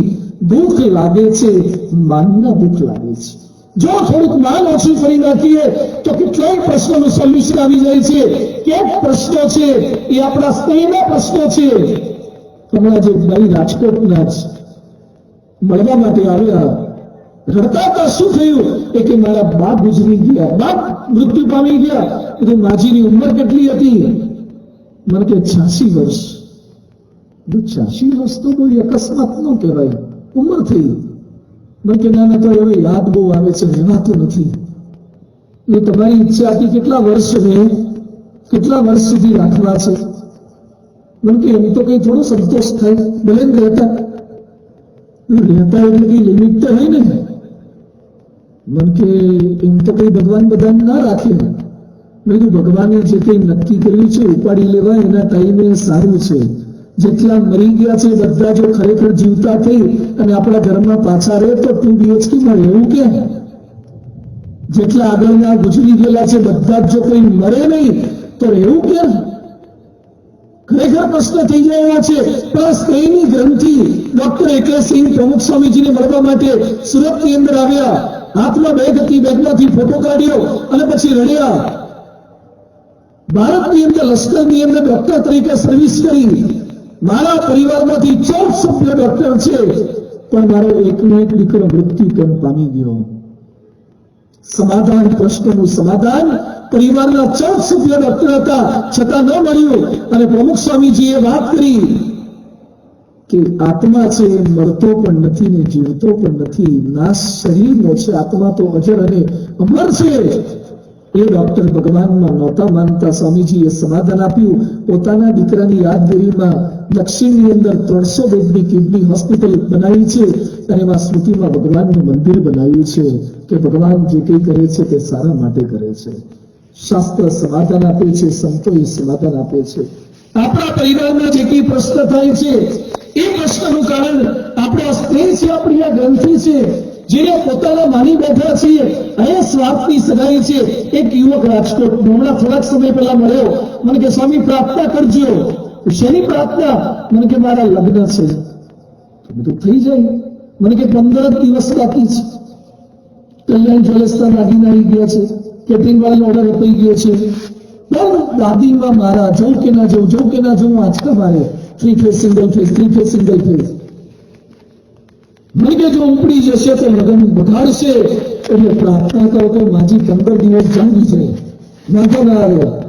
અમે નીલકંઠણી મહારાજને અભિષેક કર્યો, સંતોએ પ્રાર્થના કરી. આપણા હાથમાં તો નથી પણ ભગવાનને અરજ કરીએ. અને માજી જીવી ગયા, વાંધો ના આવ્યો. પછી આવા તો ઘણા હતા, અમે તો ભૂલી ગયા. થોડાક સમય પછી, મહિના 2 મહિના પછી મળે કે મેં પૂછ્યું શું થયું? મને કે પ્રાર્થના કરો, 15 દાડાની વાત હતી, 2 મહિનાથી અને જવાનું નામ લેતા નથી, બહુ તકલીફ આવે, જતા નથી. મને કે ધૂમ કરો, અભિષેક કરો. અમારે અભિષેક કરતા બહુ ધ્યાન રાખવું પડે. કોકની લોટી કોકમાં ના જતી રહે, કોકને જીવાડવાના અભિષેક કરવા પડે, કોકને ઉપાડી લે. કેટલાક લોકો કહે છે કે બા બાપુજી ઉપર જાય તો સુખિયા થવાય, એના માટે લોકો પ્રાર્થના કરે છે. ક્યાંક સ્ત્રીની ગ્રંથિ એ માણસને દુઃખી કરે છે, ક્યાંક પ્રશ્નો આપણા ક્રોધના છે. હરભજનસિંહ જેવા ક્રિકેટર ગુસ્સામાં આવીને સ્ત્રી સંતને લાફો મારી દે અને એને 2.5 લાખ રૂપિયાનો દંડ થઈને પનિશમેન્ટ કરવામાં આવે. નથી લાગતું કે ક્રિકેટની કળા પછી પણ આ કળા તો એના કરતા વધારે અઘરી છે. આખી દુનિયાને હસાવાના, ભારતીયોને હસાવાના પ્રયત્ન કરનાર કપિલ શર્માને ચાલુ પ્લેનમાં શેના પ્રશ્ન થઈ શકે છે? એક પોતાની જાત પર કંટ્રોલ ન કરી શકે માણસ, ક્રોધને કારણે એને લીધે દુઃખી થવું પડે છે અને પોતાના એક મુક્કાને આધારે 500 પાઉન્ડનું એક પંચ માઇક ટાયસનનો પડે તો મારું તમારું મોઢું આખું રાઉન્ડ મારી જાય. એ માઇક ટાયસન 20 વર્ષે તો વર્લ્ડ ચેમ્પિયન બની ગયો હતો, પણ બોક્સિંગની જ રમતમાં પોતાના ગુસ્સા પર કંટ્રોલ ન કરી શકે અને હોલીફિલ્ડ નામના પ્લેયરનો કાન કરી નાખ્યો, બીજાને બચકા ભરી લીધા. એમાં કેટલાય અપમાનો એને સહન કરવા પડ્યા છે, કેટલાય પ્રશ્નોનો સામનો કરવો પડ્યો છે. ક્યાંક આપણા પરિવારમાં વ્યક્તિગત પ્રશ્નો થાય છે એનું કારણ આપણો ક્રોધ છે. ક્યાંક પત્નીને દુઃખી કરીએ છીએ, ક્યાંક સંતાનોને દુઃખી કરીએ છીએ, ગાળાગાળી મારામારી પર આવી જઈએ છીએ. ક્યાંક આપણા અશાંતિનું કારણ, આપણા દુઃખનું કારણ, પ્રશ્નનું કારણ આપણો ક્રોધ તો નથી ને. કેટલીક ગાડીની પાછળ લખી હોય છે હાઈલી ઇન્ફ્લેમેબલ, તમારું વાહન 10-15 ફૂટ દૂર રાખજો, અંદર જ્વલનશીલ પ્રવાહી છે. એમ મારા તમારા ઉપર પણ એક સાઇન બોર્ડ મારવા જેવા હોય છે કે બહુ વતાવતા નહીં, જ્વલનશીલ પ્રવાહી છે, તરત ભડકે બળશે. નાની નાની બાબતની અંદર ક્રોધ, કોઈકનું અપમાન કરી રાખવું એટલું સાહજિક આપણને વર્તે છે. જે ક્રોધ નથી કરતા એ અખંડ આનંદવારે બ્રહ્મ સ્વરૂપ યોગીજી મહારાજ પ્રમુખ સ્વામીજીના ગુરુ, જેને ગોંડલના યોગી રાજ કહેવાતા, એ યોગીજી મહારાજ અખંડ આનંદમાં રહેતા. દુલાભાયા કાગે યોગી બાપા એકવાર દર્શન કર્યા અને પોતે બોલી ગયા, જોગી જોયા જોવાનું બીજું કાંઈ ન રહ્યું રે લોલ. યોગી બાપા પર કીર્તન લખ્યા પછી એને કોઈ પદ લખ્યા નથી. એ યોગીજી મહારાજ હતા, અખંડ આનંદમાં રહેતા. એ યોગીજી મહારાજ કહેતા, અમારી દુકાનમાં ક્રોધ જ નથી તો પછી અમને અશાંતિ કે પ્રશ્ન થાય છે ને લીધે. આપણા પ્રશ્નનું કારણ ક્યાંક આપણો ક્રોધ છે, આપણા પ્રશ્નનું કારણ ક્યાંક આપણી ઈર્ષા છે. તમારે એક યુવક અમરેલી બાજુનો ગ્રેજ્યુએટ થયો, એન્જિનિયર થયો, છતાં એને નોકરી નહોતી મળતી. એટલે નોકરી શોધ કરવા માટે સાઉથમાં ગયો. બેંગ્લોરમાં એને ઇન્ટરવ્યુ આપ્યું. ઇન્ટરવ્યુ લેનારે એને સામો પ્રશ્ન પૂછ્યો કે તમારે કેટલા પગારની અપેક્ષા છે? આ નક્કી કરીને ગયો તો 5,000 આપે ને તો રહી જ જોઈએ, કારણ કે અહીંયા કઈ જોબ નથી મળતી. એટલે બોલવા જતો હતો કે 5,000. પણ એને એમ થયું કે આપણે નથી બોલવું, એ લોકો સામેથી કેટલું આપે છે. એટલે એને એમ કીધું કે તમે કેટલું આપી શકો? ઇન્ટરવ્યુ લેનારે એને જવાબ શું આપ્યો કે અમે તમને મહિને 50,000 થી વધારે ના આપી શકીએ. આને ધાર્યા હતા 5,000. પેલા લોકો 50,000 આપવા માટે સહમત થયા. એટલો રાજી થઈ ગયો, એને સંતોને ફોન કરીને જણાવ્યું. 2 મહિના સુધી એટલો આનંદ માર્યો અને 3જા મહિને ફોન શું કર્યો કે સ્વામી મને તકલીફ શરૂ થઈ. શું તકલીફ? એ કે મારા પછી કેટલાક રિક્રુટ થયા છે એનો 60,000 72,000 પગાર છે. સંતોએ વાત કરી તારે 5,000ની તાકાત નહોતી, તને 50 મળ્યો છે, પણ તું કોઈકનો 60 અને 65 ને 72 જોઈ ગયો, એની તને તકલીફ છે.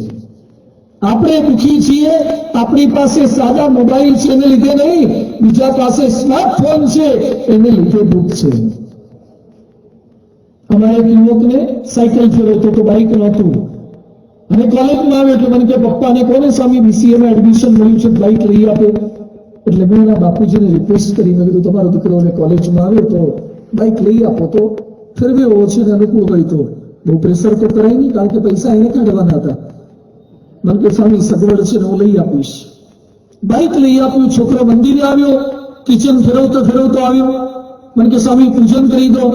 પછી તો મંદિરે લઈ આવે, કોઈ ન હોય તો એ હોર્ન મારે, લોકોને બતાવે 60,000નો હીરો હોન્ડા લાવ્યો છે. 2-3 મહિના સુધી સરસ ચાલ્યું. અને પછી અમારી પાસે તો ઘણી ગાડીઓના પૂજન કરાવતા હોય, એમાં એક આવા બીજા કંઈક બાઇક આવે છે 7 લાખનું, 15 લાખનું, 25 લાખનું. વેચવું પડે તો ઊભું કરવા 3 જણા જોઈએ. એ બાઈક લઈને એક જણો આવ્યો હતો, એનું પૂજન હું કરતો હતો અને પેલો 60,000 વાળો હીરો હોન્ડા વાળો દૂર ઉભો હતો એટલે મેં એને બોલાયો. જો બાઈક આને કહેવાય. ત્યારથી એની તકલીફ શરૂ થઈ ગઈ છે. મને કે આવી ગાડી મારે ક્યારે આવશે? જો અત્યાર સુધી તું પેન્ડલ મારતો હતો, હજુ 2 મહિનાથી તને બાઈક મળ્યું છે અને કોકનું મોટું બાઈક જોઈ અને તારો આનંદ માત્ર જતો રહ્યો. આપણને દુઃખ છે બીજા આગળ વધી જાય છે એનું દુઃખ છે. આપણા સગા ભાઈ આગળ વધે અને આપણી નીચે આગળ વધે એનું દુઃખ છે. આપણી ઉત્તરાયણ પૂરી થાય પછી પ્રશ્ન એ નથી પૂછતા કે કેટલા પતંગ ચગાવ્યા, આપણે પ્રશ્ન એ પૂછીએ છીએ કે કેટલા પતંગ કાપ્યા. આપણને ચગાવવામાં રસ નથી, આપણને કાપવામાં રસ છે. કેટલાક લોકો તો કોકનો સ્થિર પતંગ જોઈ નથી શકતા એટલે લંગરિયા તૈયાર કરતા હોય છે. કેટલાક લોકો કોકના સ્થિર સુખી જીવન જોઈ નથી શકતા. અરે સગા પતિ પત્ની વચ્ચે પ્રશ્ન કર્નલ શૈલેન્દ્ર અને મેજર સરોજા બંને લશ્કરની અંદર છે. એમાં એની પત્ની મેજર સરોજા એ શૂટિંગ કોમ્પિટિશનની અંદર ઓસ્ટ્રેલિયાની અંદર કોમનવેલ્થ ગેમ્સની અંદર શિલ્ડ પ્રાપ્ત કરે છે, મેડલ પ્રાપ્ત કરે છે. એના પતિને ખબર પડી કે મારી પત્ની મારા કરતા આગળ નીકળી ગઈ. એણે પોતાની પત્નીના બધા જ શિલ્ડ મેડલ ઘરમાં હતા એ બધા જ તોડી નાખ્યા. ઈર્ષા, પતિ પત્ની વચ્ચે ઈર્ષા, ભાઈ ભાઈ વચ્ચે ઈર્ષા. કોકના ઘરમાં ફ્રીજ આવે ને ધુમાડા આપણા ઘર નીકળે. ભલા ઉસકી કમીજ મેરી કમીજ સે જ્યાદા સફેદ કૈસે રીંગ કા ચમત્કાર. કોઈકના ધોળા લુગડા આપણે જોઈ શકતા નથી, કોઈકનું સારું બાઈક આપણે જોઈ શકતા નથી. પરીક્ષામાં તમારું ખરાબ રિઝલ્ટ આવે એનું દુઃખ લાગે, પણ જો બધાનું એક સરખું આવે ને તો આપણું દુઃખ હળવું થઈ જાય. અમેરિકામાં લાઈટ જાય તો એ લોકો ફ્યુઝ ચેક કરે કે ફ્યુઝમાં ફોલ્ટ છે. જાપાનમાં લાઈટ જાય તો એને ઇલેક્ટ્રિક સેન્ટરમાં પીજીવીસીએલ કે જેટકો જેવું હોય ત્યાં ફોન કરે કે ભાઈ કંપનીમાં ફોલ્ટ છે. અને ભારતમાં, ગુજરાતમાં, રાજકોટમાં આપણા ઘરમાં અંધારું થાય તો બાજુવાળા ઘેર જોવા જાય તમારે ગઈ હું ને ગઈ હોય વાંધો નહીં, અમે કાંઠે ફોન કરે તમારે ગયું છે. અને જો બધા લાઈટ ગઈ હોય તો તકલીફ નહીં, મારે એકલાને ન જવી જોઈએ. હું એકલો દુઃખી થવું એ ચાલે નહીં, બધા દુઃખી થવા જોઈએ. આ જોતા લાગે છે કે આપણા પ્રશ્નોનું કારણ એ કોઈ વ્યક્તિ નથી, પતિ નથી, પત્ની નથી, સાસુ નથી, સસરા નથી. પ્રશ્નોનું કારણ છે કોણ? એક ભાઈએ ન્યુયોર્ક થી લોસ એન્જલસ સુધી ચાલતા ચાલતા યાત્રા કરી. ન્યુયોર્ક ક્યાં અને લોસ એન્જલસ ક્યાં, 2 છેડા છે અમેરિકાના. ચાલતો ચાલતો ગયો. પત્રકારે એને ઇન્ટરવ્યુ પ્રશ્ન પૂછ્યો કે તમે આટલું ચાલ્યા, એકલા ચાલ્યા, એમાં તમને સૌથી વધારે મળ્યું શું? ટ્રાફિક? નો. એટમોસ્ફિયર ક્લાઇમેટના ચેન્જીસ? નો. ભૂખ તરસ? નહીં. તો તમને મળ્યું શું? અને સરસ જવાબ આપે છે, સેન્ડ ઇન માય શૂઝ. મારા બૂટમાં જે રેતીની થોડી ઘણી કણી ઘૂસી જતી હતી ને એ મને ચાલતા ચાલતા વધારે નડતી હતી. દુનિયાનું કશું જ મને નડ્યું નથી. એમ આપણને જે નડે છે, મારા પ્રશ્નો નડે છે, મારા સ્વભાવના પ્રશ્નો નડે છે. માણસમાં તો દુઃખી છે, પોતાના પ્રશ્નોથી દુઃખી છે, સ્વભાવથી દુઃખી છે. અને પ્રશ્નો છે તો કરવાનું શું? એનું સમાધાન શું છે? મહાભારતની અંદર અતિ સુંદર પ્રસંગ આવે છે. મઢી રાખવા જેવો પ્રસંગ છે, યાદ રાખવા જેવો પ્રસંગ છે, અરે ગાંઠે બાંધવા જેવો પ્રસંગ છે. મહાભારતની અંદર પણ પાંડવ પરિવાર, કૌરવ પરિવાર, માણસ હતા એટલે પ્રશ્ન તો આવે. એમાં એક અદભુત ઘટના બની. યુદ્ધ ચાલ્યું હતું અને ચાલુ યુદ્ધે અર્જુનને એવા સમાચાર મળ્યા, કૃષ્ણને એવા સમાચાર મળ્યા કે યુધિષ્ઠિર કઈ ચિંતાજનક પરિસ્થિતિમાં મુકાઈ ગયા છે. એટલે ચાલુ યુદ્ધે અર્જુન કૃષ્ણ પરમાત્માને કહે છે મારા ભાઈ પાસે રથ લઈ લો. રથ લઈને અર્જુન યુધિષ્ઠિર પાસે પહોંચ્યા. એટલે યુધિષ્ઠિર પ્રશ્ન પૂછે છે અર્જુનને જોયા પછી કે ચાલુ યુદ્ધ તું કેમ આવી ગયો? કે આનંદના સમાચાર છે, વિજયના સમાચાર છે, શું કર્ણ મરાયો?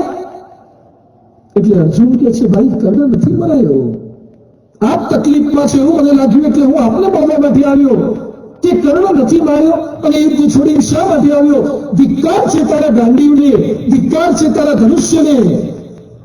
અર્જુનનું અપમાન કર્યું યુધિષ્ઠિરે, અને અર્જુનથી આ સહન ન થયું. પાંડવ પરિવારની એકતાની વાતો તમે સાંભળી છે ને, તો આ પ્રસંગ પણ પેરેલલ સાંભળજો કે પાંડવ પરિવારમાં પણ ક્યારેક કેવો પ્રશ્ન થયો છે. અર્જુન ગુસ્સે થઈ ગયા. અર્જુન કૃષ્ણને કહે છે કે જે મારું અપમાન કરે એને હું સહન કરી શકું, પણ જે મારા ગાંધીનું અપમાન કરે એને કદાપી સહન ન કરું. એટલે એને પોતાની તલવાર ફટાડી અને યુધિષ્ઠિરને વધ કરવા માટે તૈયાર થઈ ગયો. અર્જુન આજે બતાવી દઉં, મારા ભાઈને મારી નાખું. કૃષ્ણ ભગવાન કે ગાંડો થયો છે કે શું તારો ભાઈ છે? એને તું પિતા તરીકે ગણે છે, ભાઈને મારી નાખવાનો? ખૂબ સમજાવે છે. અર્જુન કે એને મારા ગાંધીનું અપમાન કર્યું છે, તમારે બદલો લેવો જોઈએ. કૃષ્ણ ભગવાન પ્રશ્નનું સમાધાન શું આપે છે કે શાસ્ત્રોમાં લખ્યું છે કે આપણા વડીલ હોય એનું તમે અપમાન કરો એ વધ કર્યા બરાબર છે. યુધિષ્ઠિર તારા વડીલ છે તો તું એનું અપમાન કરી નાખ, તો વધ કર્યા તુલ્ય તને સંતોષ થઈ જાય. એટલે તલવારને જ્ઞાન કરીને અર્જુન યુધિષ્ઠિર સામે જોઈને કહે છે, જે કંઈ અમને લાક્ષાગૃહમાં તકલીફ પડી, જે કંઈ અમને જંગલમાં ભટકવું પડ્યું છે એ બધું તારે લીધે છે. તારી એકની ભૂલને લીધે અમે જુગાર હારી ગયા છે. તારી એકની ભૂલને લીધે મારી દ્રૌપદીનું વસ્ત્રાહરણ થયું છે. તારી એકની ભૂલને લીધે અમારે વન વન ભટકવાનો વારો આવ્યો છે. ઘોર અપમાન અર્જુને પોતાના ભાઈ યુધિષ્ઠિરનું કર્યું. એટલે સંતોષ થઈ ગયો વધ કર્યા તુલ્ય. હવે અર્જુન કૃષ્ણ ભગવાનને કહે છે, હવે મારે આત્મહત્યા કરી લેવી છે. પાછો નવો પ્રશ્ન. કૃષ્ણ કે તારે કેમ મરી જવું છે? હવે માંડ આમાંથી સોલ્યુશન કાઢ્યું. એ કે મારા પિતા તુલ્ય ભાઈ એનું મેં આવું અપમાન કર્યું, હવે મને જીવવાનો કોઈ અધિકાર નથી, મારે મરી જવું છે. એ સમયે કૃષ્ણ ભગવાન કહે છે કે શાસ્ત્રોમાં લખ્યું છે કે પોતાની જાતે પોતાના વખાણ કરવાને એ આત્મહત્યા કરવા બરાબર છે. હવે તું તારા વખાણ ચાલુ કર. એટલે અર્જુન કહે છે કે મારા જેવો કોઈ શ્રેષ્ઠ યુદ્ધો નહીં, મારા જેવો કોઈ બાણવીર નહીં, મારા જેવો કોઈ મન નહીં, મારા જેવો કોઈ પવિત્ર નહીં. અર્જુનને માન શાપ પાડ્યો તો યુધિષ્ઠિર કે હવે મારે મરી જવું છે. પાંડવ પરિવારમાં ક્યાંક ક્યાંક પ્રશ્નો આવ્યા છે, પણ પ્રશ્નોના સમાધાન આપી શકે એવા કૃષ્ણ પરમાત્મા એ સાથે હતા.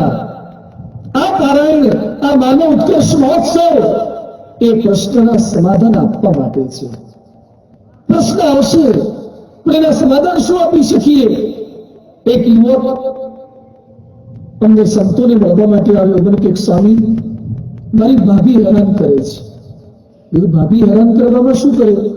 કે ભાઈ ભાભી બંને શહેરમાં રહે છે, રાજકોટમાં, હું ગામડેથી અહીંયા આવ્યો છું, ભાભીને ગમતું નથી. એટલે ભાભી મારી સાયકલની હવા કાઢી નાખે છે. કોણ જાણે ભાભીને હવા બહુ ગમતી હશે, બહાર ઓછી પડતી હતી, સાયકલની કાઢી નાખે. બધું એક કામ કરીએ, સાયકલમાં હવા ભરવાનો પંપ કેટલાનો આવે? મને કે સ્વામી એ તો 200-500 માં. બધું લઈ દે ને. મને કે પંપ લઈને મારે શું કરવાનું? તુલસીદાસ ચંદન ઘસે તિલક કરે રઘુવીર, ભાભી હવા કાઢે ને હવા ભરે દિયરવીર. બધું ભલે ભાભી કાઢી નાખે ત્યારે ભરી જતું રહેવાનું. 2-5 દિવસ થોડુંક સરસ ચાલ્યું, પાછો આવ્યો. મને કે સ્વામી નવો પ્રશ્ન થયો. શું પ્રશ્ન? મને કે જેના આધારે હવા ટકી રહે એવો પેલો વાલ ગોલો આવે ભાભી કાઢીને ફેંકી દે છે. એટલે ભાભીએ ડોક્ટરેટ કર્યું હતું, પીએચડી થયેલી હતી હેરાન કરવામાં. એટલે વાલ ગોલો કેટલાનો આવે? મને કે તો 2-5 રૂપિયાનો આવે. લઈ દે 2-5. થોડા દિવસ સરસ ચાલ્યું, પાછો આવ્યો. મને કે સ્વામી નવો પ્રશ્ન ઉદ્ભવ્યો. શું પ્રશ્ન થયો? કે ભાભી પરિકરથી પંચર પાડ્યો છે, ડિલીટ થયેલી હતી હેરાન કરવામાં. સ્નાતક, અનુસ્નાતક, ડબલ ગ્રેજ્યુએટ. હવે કંઈક નવું સમાધાન વિચારીએ, પ્રશ્નનું સમાધાન. મને કે સ્વામી આટલો સત્સંગ કર્યો, હવે મેં સમાધાન વિચારી લીધું. શું કર્યું? મને કે હવે હું જ હવા કાઢીને મૂકી દઉં છું. તું શું કર હવા કાઢે? મને કે નોકરીએ જઉં છું ને હવે ઘરે આવું એટલે હવા કાઢીને સાયકલ મૂકી દઉં અને હવારે જાતે ભરીને જતો રહું છું. ભાભી જોતી જોતી રહી જાય છે. યાદ રાખો, દુનિયાની કેટલીક ભાભીમાં, સાસુમાં, સસરામાં, નણંદમાં, જેઠાણીમાં, દેરાણીમાં સુધારો નહીં થાય. આપણામાં સુધારો કરવા માટે આ માનવ ઉત્કર્ષ મહોત્સવ છે. આપણામાં સુધારો કરવા માટે, આપણી જાતની અંદર સુધારો કરવા માટે રાજકોટના એક પણ રસ્તા પર બમ્પ ના આવે, ખાડા ના આવે, એ ફેરફાર તમે નહીં કરી શકો, પણ તમારી ગાડીમાં જક ઓછા લાગે એની ગાડી તમે ચોક્કસ સિલેક્ટ કરી શકો. રોડ પર ગાયો વાળી ના આવે એ આપણા હાથની અંદર નથી. તમે સલામત સવારી કરી શકો અને બ્રેકને સલામત રીતે ઉપયોગ કરી શકો એ આપણા હાથની અંદર છે. એ સમાધાન છે. પ્રશ્ન માત્રનું સમાધાન આ છે. હેલ્મેટ પહેરવાથી અકસ્માત ન થાય એમ નથી, પણ અકસ્માત થાય તો માથું બચવું જાય. સીટ બેલ્ટ બાંધવાથી એક્સિડન્ટ ન થાય એવું નથી, પણ જગ ન લાગે. ક્લોરોફોર્મ સુંગાડવાથી ઓપરેશન ન કરવું પડે એમ નથી, પણ ઓપરેશનનો દુખાવો ન લાગે. એમ પારણ આવવાથી પ્રશ્ન ના આવે એટલી ગેરંટી નથી, પણ પ્રશ્ન આવશે પણ લાગશે નહીં, બિલકુલ લાગશે નહીં. જેમ તમારો જ પગ કપાતો અને ક્લોરોફોર્મ સૂંઘ્યું હોય તો આપણને દુખાવો નથી લાગતો, એમ પ્રશ્ન દેખાય પણ પરેશાની ન અનુભવાય. એના માટે આ પારાયણ છે, એના માટે આ માનવ ઉત્કર્ષ મહોત્સવ છે.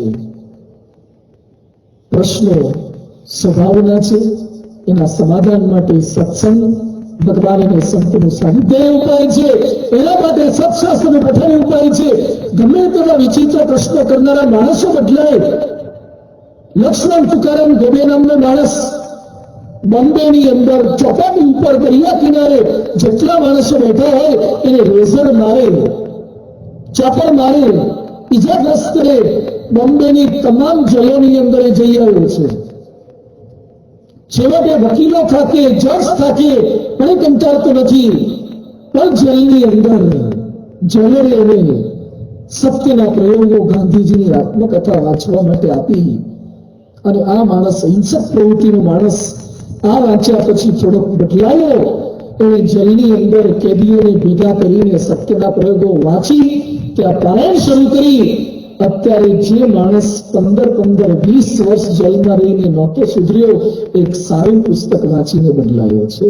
પ્રશ્નોના સમાધાન એ સત્સંગથી છે. પ્રશ્નોના સમાધાન એ સદવાંચનથી છે. પ્રશ્નોના સમાધાન એ સંતોના સમાધાનથી છે. કોઈ પણ પ્રશ્ન આવે ત્યારે પત્નીને, પતિને, સંતાનોને, પડોશીને દોષ દેતા પહેલા જરાક પોતાની જાત સામે જોઈએ. વિદ્યાર્થી તૈયારી કરે નહીં અને પછી પ્રશ્ન ઉઠાવે કે પેપર અઘરું હતું, એક્ઝામિનર ખરાબ હતા, કમ્પ્યુટરમાં ઘોટાળા છે. થોડોક પોતાના પર તો વિચાર કરીએ કે મારી તૈયારી ઓછી હતી. કેટલાક લોકો એમ કહે છે કે નોકરી મળતી નથી, બેકારી બહુ છે, સરકાર કઈ કરતી નથી. અરે IIM ને IIT વાળાને કંપનીઓ નોકરી સામેથી આપવા માટે આવે છે. ત્યાં પ્રશ્ન આપણો છે. રોડ પર પોલીસ લોકો પ્રશ્ન કરે છે કે પોલીસો પૈસા થાય છે. અરે એ જે કરતા હોય પણ 3 સવારી આપણે ચલાવીએ, લાયસન્સ વગર ચલાવીએ, તો પ્રશ્ન આપણો પણ છે ને. લગ્ન નથી થતા ત્યારે પ્રશ્ન ઉઠાવે છે છોકરીઓની સંખ્યા ઘટી ગઈ. અરે ઘટી ગઈ તો જે હરખું ભણ્યા છે ને, જેના સ્વભાવ સારા છે, જેનું ઘર સારું છે ને આજે પણ મળે છે. ક્યાંક પ્રશ્ન આપણા સ્વભાવનો છે, ક્યાંક આપણા શિક્ષણનો છે. કેટલાયને ગાડી બંગલા થઈ ગયા, આપણે કઈ નથી. ભગવાન પક્ષપાત કરે છે. અરે મહેનત કરીને આગળ આવે છે, તમારે કઈ નથી કરવું. પ્રશ્ન થાય ત્યારે લોકોની સામે જોવાને બદલે થોડુંક આપણી સામે જોઈએ કે આમાં મારો કઈ વાંક ખરો. જાપાનમાં દરેક સેલ્સમેનને શીખવાડવામાં આવે છે કે કોઈ કસ્ટમર ખરાબ નથી. Whatever wrong is wrong within me. જે કઈ ખરાબી છે મારા સેલ્સમેનશીપમાં ખરાબી છે. આજે આપણે બધા સંકલ્પબદ્ધ થઈએ. આજે આટલી મોટી સંખ્યામાં BAPS પરિવારના આમંત્રણનો સ્વીકાર કરી આપણે સૌ કોઈ પધાર્યા છીએ. કઈક વાતો સમજવાના આપણા મનની અંદર ઈચ્છા છે. અહીંયા કઈ લૌકિક ભેટ સોગાદ આપને આપવાની નથી. અહીંયા કોઈ પેરામણી વધામણી આપવાની નથી. પણ એક માત્ર સ્વાર્થ, એક લાગણી. સાધુ બન્યા પછી પ્રમુખ સ્વામી મહારાજના સંત તરીકે આપ સૌ કોઈ વચ્ચે છે. અમે કોઈ કમાવા નથી જતા. અમે તમારા આપેલા પૈસાથી, આ કપડા પણ તમારા લોકોના આપેલા દાનથી અમે કપડા પહેરીએ છીએ. અમે કોઈ સાધુઓ નોકરી ધંધા કરવા જતા નથી. તમે જે કઈ દાન ભેટ આપો છો એમાંથી ભગવાનને થાળ ધરાવી અને અમે ભગવાનનો પ્રસાદ જમીએ છીએ. અમે કોઈ મકાન બાંધવા જતા નથી. પણ તમારી આપેલી સેવામાંથી મંદિરો બને છે કે આશ્રમ બને છે. જ્યારે સમાજના પૈસે અમે સમાજમાં જીવીએ છીએ તો અમારા મનમાં એક લાગણી છે કે સમાજ સુધરે અને સમાજ સુખી બને. એના માટે આ પારાયણ છે. કંઈક મદદરૂપ થઈ શકીએ, આપણા કંઈક પ્રશ્નોનું સમાધાન મળી જાય, એના માટે આ માનવ ઉત્કર્ષ મહોત્સવ છે. એક દ્રષ્ટિ કહેવાય. હેલેન કેલર આંધળી હતી, બેરી હતી, મૂંગી હતી. એને પ્રશ્ન કર્યો, તમે આંધળા છો, બહેરા છો, તમને તકલીફ છે? હેલેન કેલર શું બોલ્યા કે મને આંખો નથી એનું દુઃખ નથી, પણ જેને આંખો છે પણ દ્રષ્ટિ નથી એનું મને બહુ દુઃખ છે. આ પારાયણ ચશ્મા આપવા માટે, લેન્સ આપવા માટે નથી, રોશની અંદરની વૃત્તિ આપવા માટેનો આ માનવ ઉત્કર્ષ મહોત્સવ છે. એક દ્રષ્ટિ બદલી જાય, કોઈ પ્રશ્ન નહીં લાગે. અમેરિકામાં આર્થર એશ નામનો એક ખેલાડી થઈ ગયો, ટેનિસ પ્લેયર, આખા વિશ્વનો શ્રેષ્ઠ ખેલાડી. એને એઇડ્સ નામનો રોગ થઈ ગયો, એનો કોઈ જ વાત નહીં, પણ હોસ્પિટલાઇઝ કર્યો. એમાં ભૂલથી એઇડ્સના રોગીનો એને લોહી આવી ગયું અને હી became the victim of AIDS. એટલે એનો એક ચાહક એની પાસે આવ્યો, કહે છે કે ભારતમાં, અમેરિકામાં, વિશ્વમાં કરોડો લોકો છે, અબજો લોકો છે, તો ભગવાને તમારા જેવા સારા પ્લેયરને જ શા માટે એઇડ્સ કર્યો? બીજા કેટલાય વધારાના છે. અને એવા સમયે આર્થરે સરસ પ્રશ્ન પૂછે છે કે આખા વિશ્વની અંદર ટેનિસ રમનારા કેટલા? તો કે ટેનિસ તો કરોડો રમે. પ્રોફેશનલ રમનારા કેટલા? તો કે પ્રોફેશનલ રમનારા લાખો હોય. એમાંથી નેશનલ લેવલે હજારો, ઇન્ટરનેશનલ એ તો કે 100 જેવા હોય. એમાં સેમીફાઇનલમાં પહોંચનારા 4, ફાઇનલમાં 2 અને જીતનાર એક જ હોય. એ કે પણ શા માટે આપ મને આવો પ્રશ્ન કરો છો? એ સમયે એઇડ્સનો ભોગ બનેલો અને મૃત્યુ પથારી પર સૂતેલો અમેરિકાનો ખેલાડી શું કહે છે?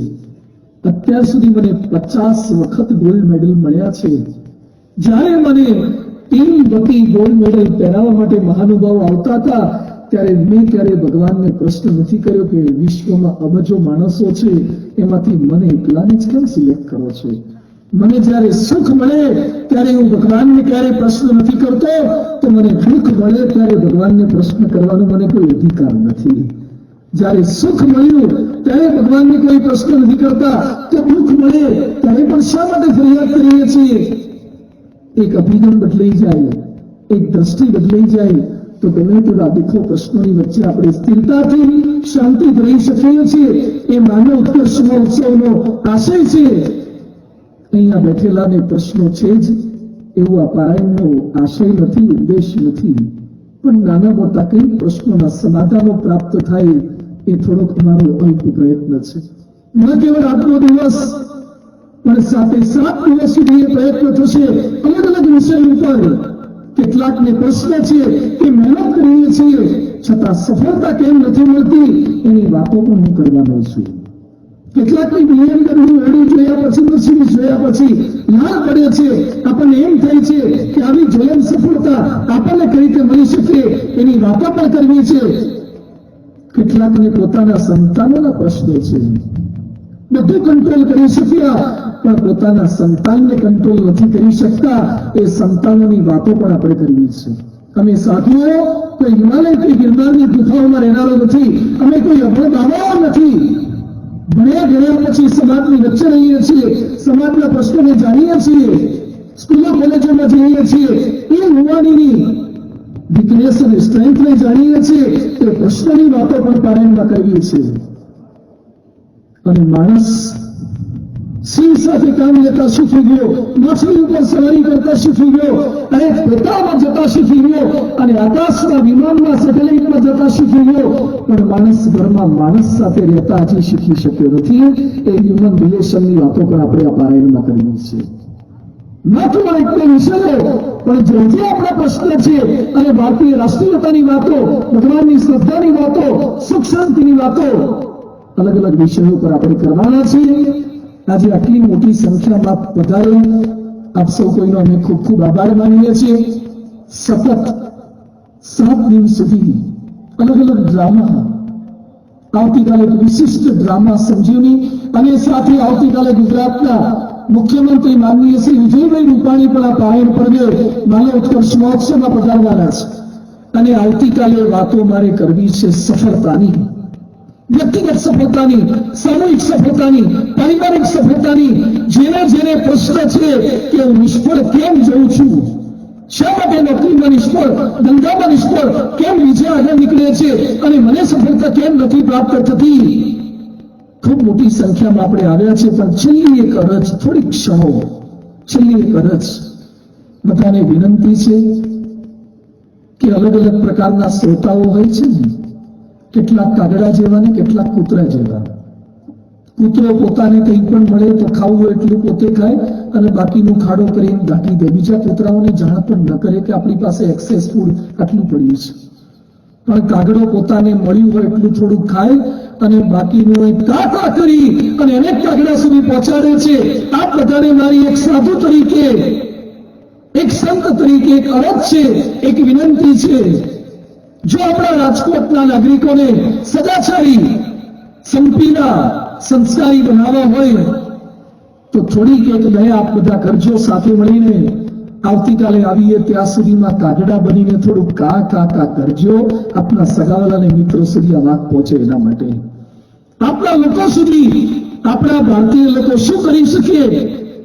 એક ગુટકા ખાતા હોય એમાંથી 135 તો માવો ખાતા હોય એમાંથી બીજાને ખાતા કરી શકે છે. પણ જો સાચું હિન્દુસ્તાનનું લઈ આપણી નસોમાં વહેતું હોય તો આવતીકાલે ઓછામાં ઓછા એક વ્યક્તિ સુધી તો આપણી વાત પહોંચે. એના માટે એક વ્યક્તિને લઈને આવીએ. એ આપણી ગુરુ દક્ષિણા ગણો કે રામાયણ પારાયણની આ સેવા ગણો. એટલી મહેરબાની આપ બધા સાથે કરો. બહુ સુંદર પ્રદર્શન બન્યા છે, બુક સ્ટોલ છે, અલગ અલગ પ્રકારનું સાહિત્ય પ્રાપ્ત થાય છે, અલગ અલગ પ્રકારના સંવાદોનો લાભ લેવાનો છે, વિડીયો શોનો લાભ લેવાનો છે અને જુદા જુદા વિષયો પર વ્યક્તિગત, પતિ પત્નીના, સંતાનો સાથેના, પરિવારના, રાષ્ટ્રના અને મનના, તનના, ધનના શલ્ય પ્રશ્નોના કંઈક સમાધાનો પ્રાપ્ત થાય એની સુંદર વાતોને આપણે સાથે મળીને સમજવાના છીએ. પૂર્ણ પુરુષોત્તમ ભગવાન સ્વામિનારાયણ, પરમ પૂજ્ય પ્રમુખ સ્વામી મહારાજ, મહંત સ્વામી મહારાજ, તેમના આશીર્વાદથી બીએપીએસ સ્વામિનારાયણ મંદિર કાલાવાડ રોડ દ્વારા આ માનવ ઉત્કર્ષ મહોત્સવનું આયોજન કર્યું છે. આપ સર્વે આટલી મોટી સંખ્યામાં અહીંયા પધારેલા આપ સૌ કોઈનો ખૂબ ખૂબ આભાર. આવતીકાલે રાત્રે 8 વાગે સગા સ્નેહી મિત્રો, પરિવારજનો સાથે ખૂબ મોટી સંખ્યામાં જીવનમાં સફળતા, વ્યક્તિગત પારિવારિક સફળતા, શાશ્વત સફળતા કઈ રીતે પામી શકીએ એની વિશેષ વાતોની સંવાદની પ્રસ્તુતિ દ્વારા માનનીય મુખ્યમંત્રીશ્રીની ઉપસ્થિતિની અંદર માણવા માટે ખૂબ મોટી સંખ્યામાં આપણે સૌ કોઈ વધારીએ. એના માટે સૌ કોઈને હાર્દિક આમંત્રણ છે. સૌનો ખૂબ ખૂબ આભાર. કેટલીક સૂચનાઓ અહીંયાથી આપવામાં આવશે, ત્યાં સુધી આપ સૌએ પોતાનું સ્થાન જાળવી રાખો અને ત્યારબાદ આપણે સૌ કોઈ ખૂબ શાંતિથી સભાગૃહમાંથી વિદાય લઈએ. સૌનો ખૂબ ખૂબ આભાર.